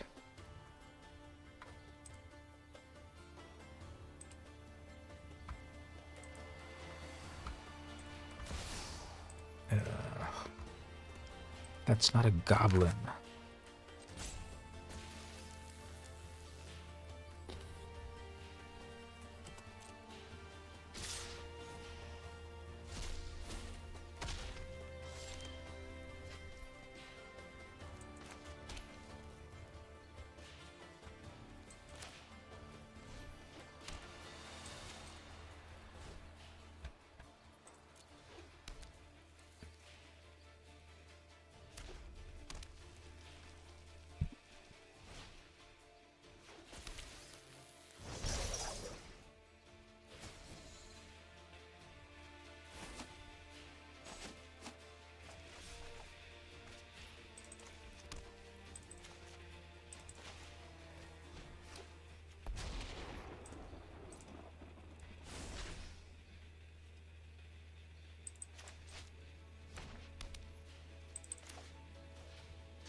Alright, this is close for a 8 life against a mono-red player. 3/3 first strike. Got an Ulamog ready to rock.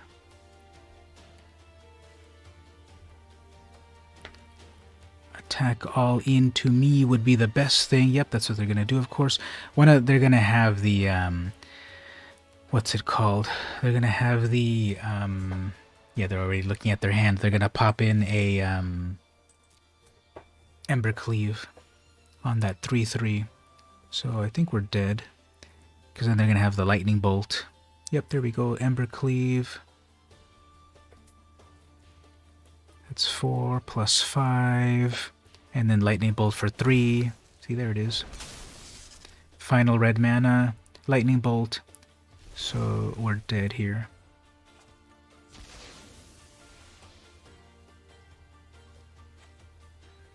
Final lightning bolt. Oh, no final lightning bolt. No final lightning bolt. Okay. But Unutilized knowledge is let's also exile that Ember Cleave just to be safe. Alright, so here now we need to get out of lightning bolt range. can be undone.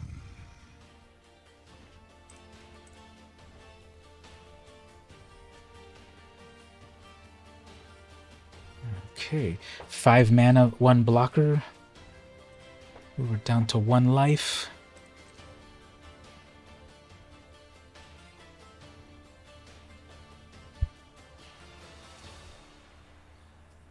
I guess if we lose this, I wouldn't be mad. But yeah, Red Rush, 1 life. Stomp Giant, Final Tantrum, sure.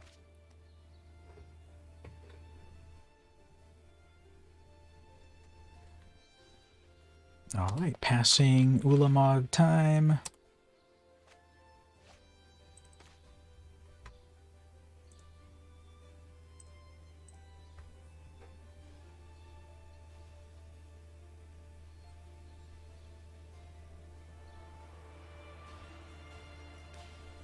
Crusher to me. Still back in range.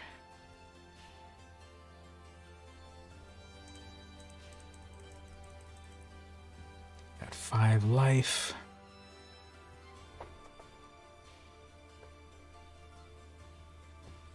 They have 2 mana, and then they're done. There we go. No sympathy for the mono red player. Oh, up to the next tier. Now we're at the high silver 1. 3 more wins, and then we go up to the gold, and then we'll definitely wrap it up on gold. But 1 loss. So far I've played 1, 2, 3, 4, 5, 6, 7. I've won 6, and I've lost 1.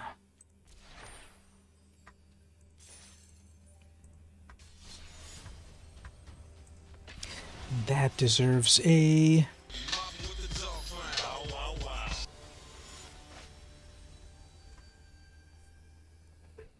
Alright, so now I'm the villain. I'm the high-ranked one versus a low-ranked one. Got the... yeah, not bad so far. Got the Void to scry. Double white for a Wrath if I need it. Ramp. Nothing to ramp into. We'll see how it goes. Oh, they have that really cool stained glass, all the lands.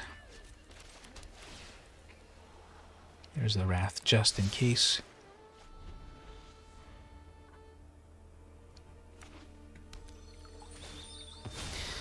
Alright, Fable Passage turn 1. What are they pulling? Green. Interesting. Usually in green you'd have the turn 1 Llanowar. Alright, here... Attune with Aether. I doubt they're doing anything with energy, but you get some energy. Right, so let's scry more mana. Sure, if we pay 3 there, we can still do 1 there. All right. Now this is ramping way better than any green deck. Green is known for ramp. This mono white, pseudo colorless. Well, they probably are doing stuff with energy then, because there's 2 more energy for you. But I've got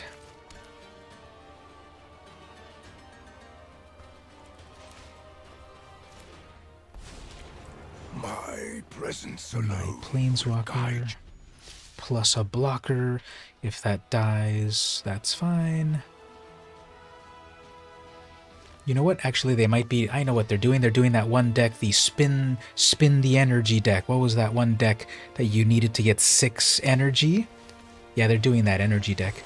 That one could often also spin an Ulamog on turn 5.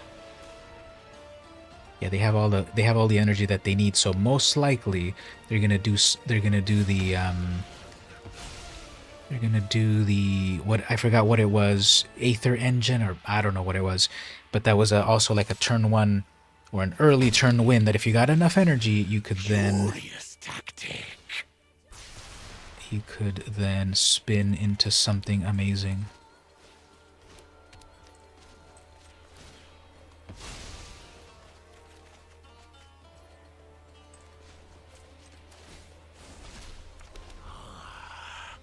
Secrets manifest before you.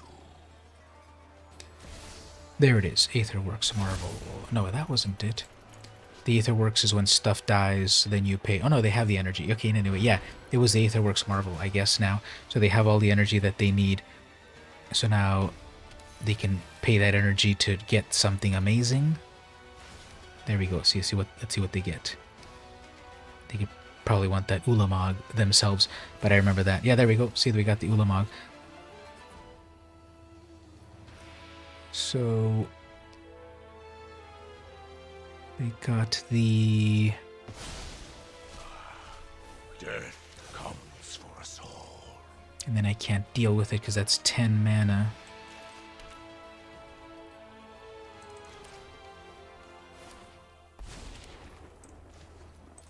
I guess we'll try to survive long enough to... Do not ignore Ultimate Ugin. draconic talents. Maybe we'll pull our own Ulamog from the top.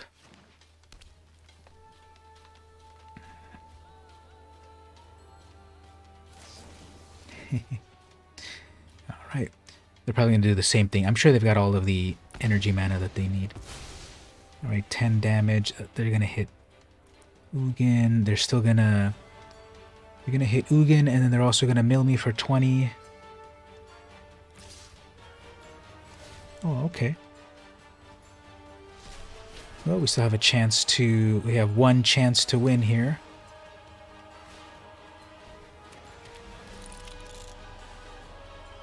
They have enough mana already there. Yeah, they won. There we go. That was that one deck that was popular for a minute when Kaladesh was popular. They figured out that if you just turbo energy, you can play that Aetherworks Marvel. Because I have Aetherworks Marvel in my mono white Oswald deck, but it plays very slowly with me because for me it's when my artifacts get destroyed, it makes energy. But they were doing turbo energy with all of those spells that make energy, and then they were quickly getting into energy. And so, yep, that was the big idea there.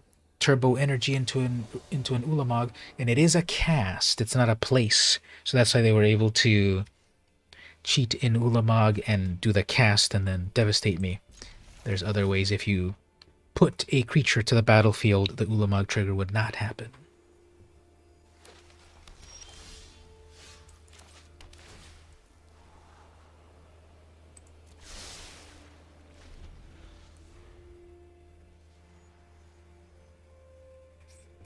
Bertman is... Oops, Kozilek right there. They're going to grab the 2 mana ramp. That obviously means they've got more than one. Well, that was the only one they could grab, actually. Three or less, right? So triple colors Grixis.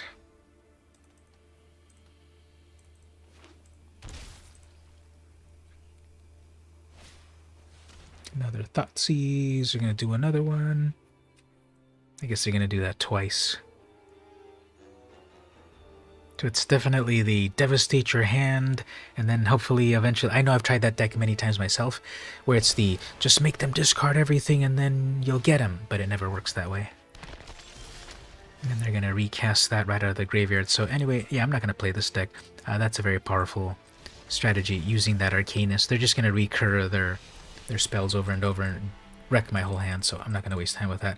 Alright, well that's three losses. So, yeah, we can end up right there. Alright, well that was 4 hours there on the stream ending up. We did that cube. We saw that the cube had a little bit of everything. And then we did climbing the ladder with Ulamog. It was eventually, I guess I kind of lost track, but I guess it was 7, it was 6 to 3, I guess, those final 3 ones. Maybe it was 7 to 3 or 6 to 3. That was the final ones there.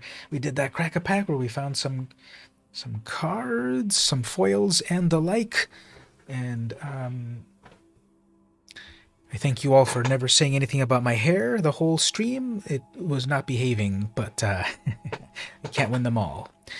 So thanks everyone for coming to hang out. Check that message that I sent you there, Gabe. Reply to that message on Discord. That is a real message there on Discord, so check that. And maybe we'll put it on the chat. Well, let's do it right now, actually. Let's put it in the card club to see if anyone wants to do a game next Thursday, because the last time that people offered, they asked 1 day in advance. So we'll ask them...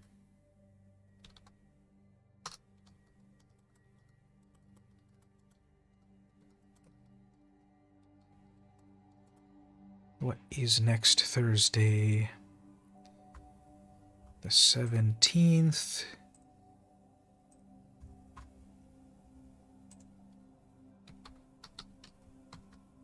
And we'll see as people start to answer there. So, let's wrap it up. Thanks, everyone, then. Stay safe. We'll be in touch next time. Check out new videos coming soon. Don't forget to like the last one that I uploaded, that video on my YouTube, Mono Black Josu.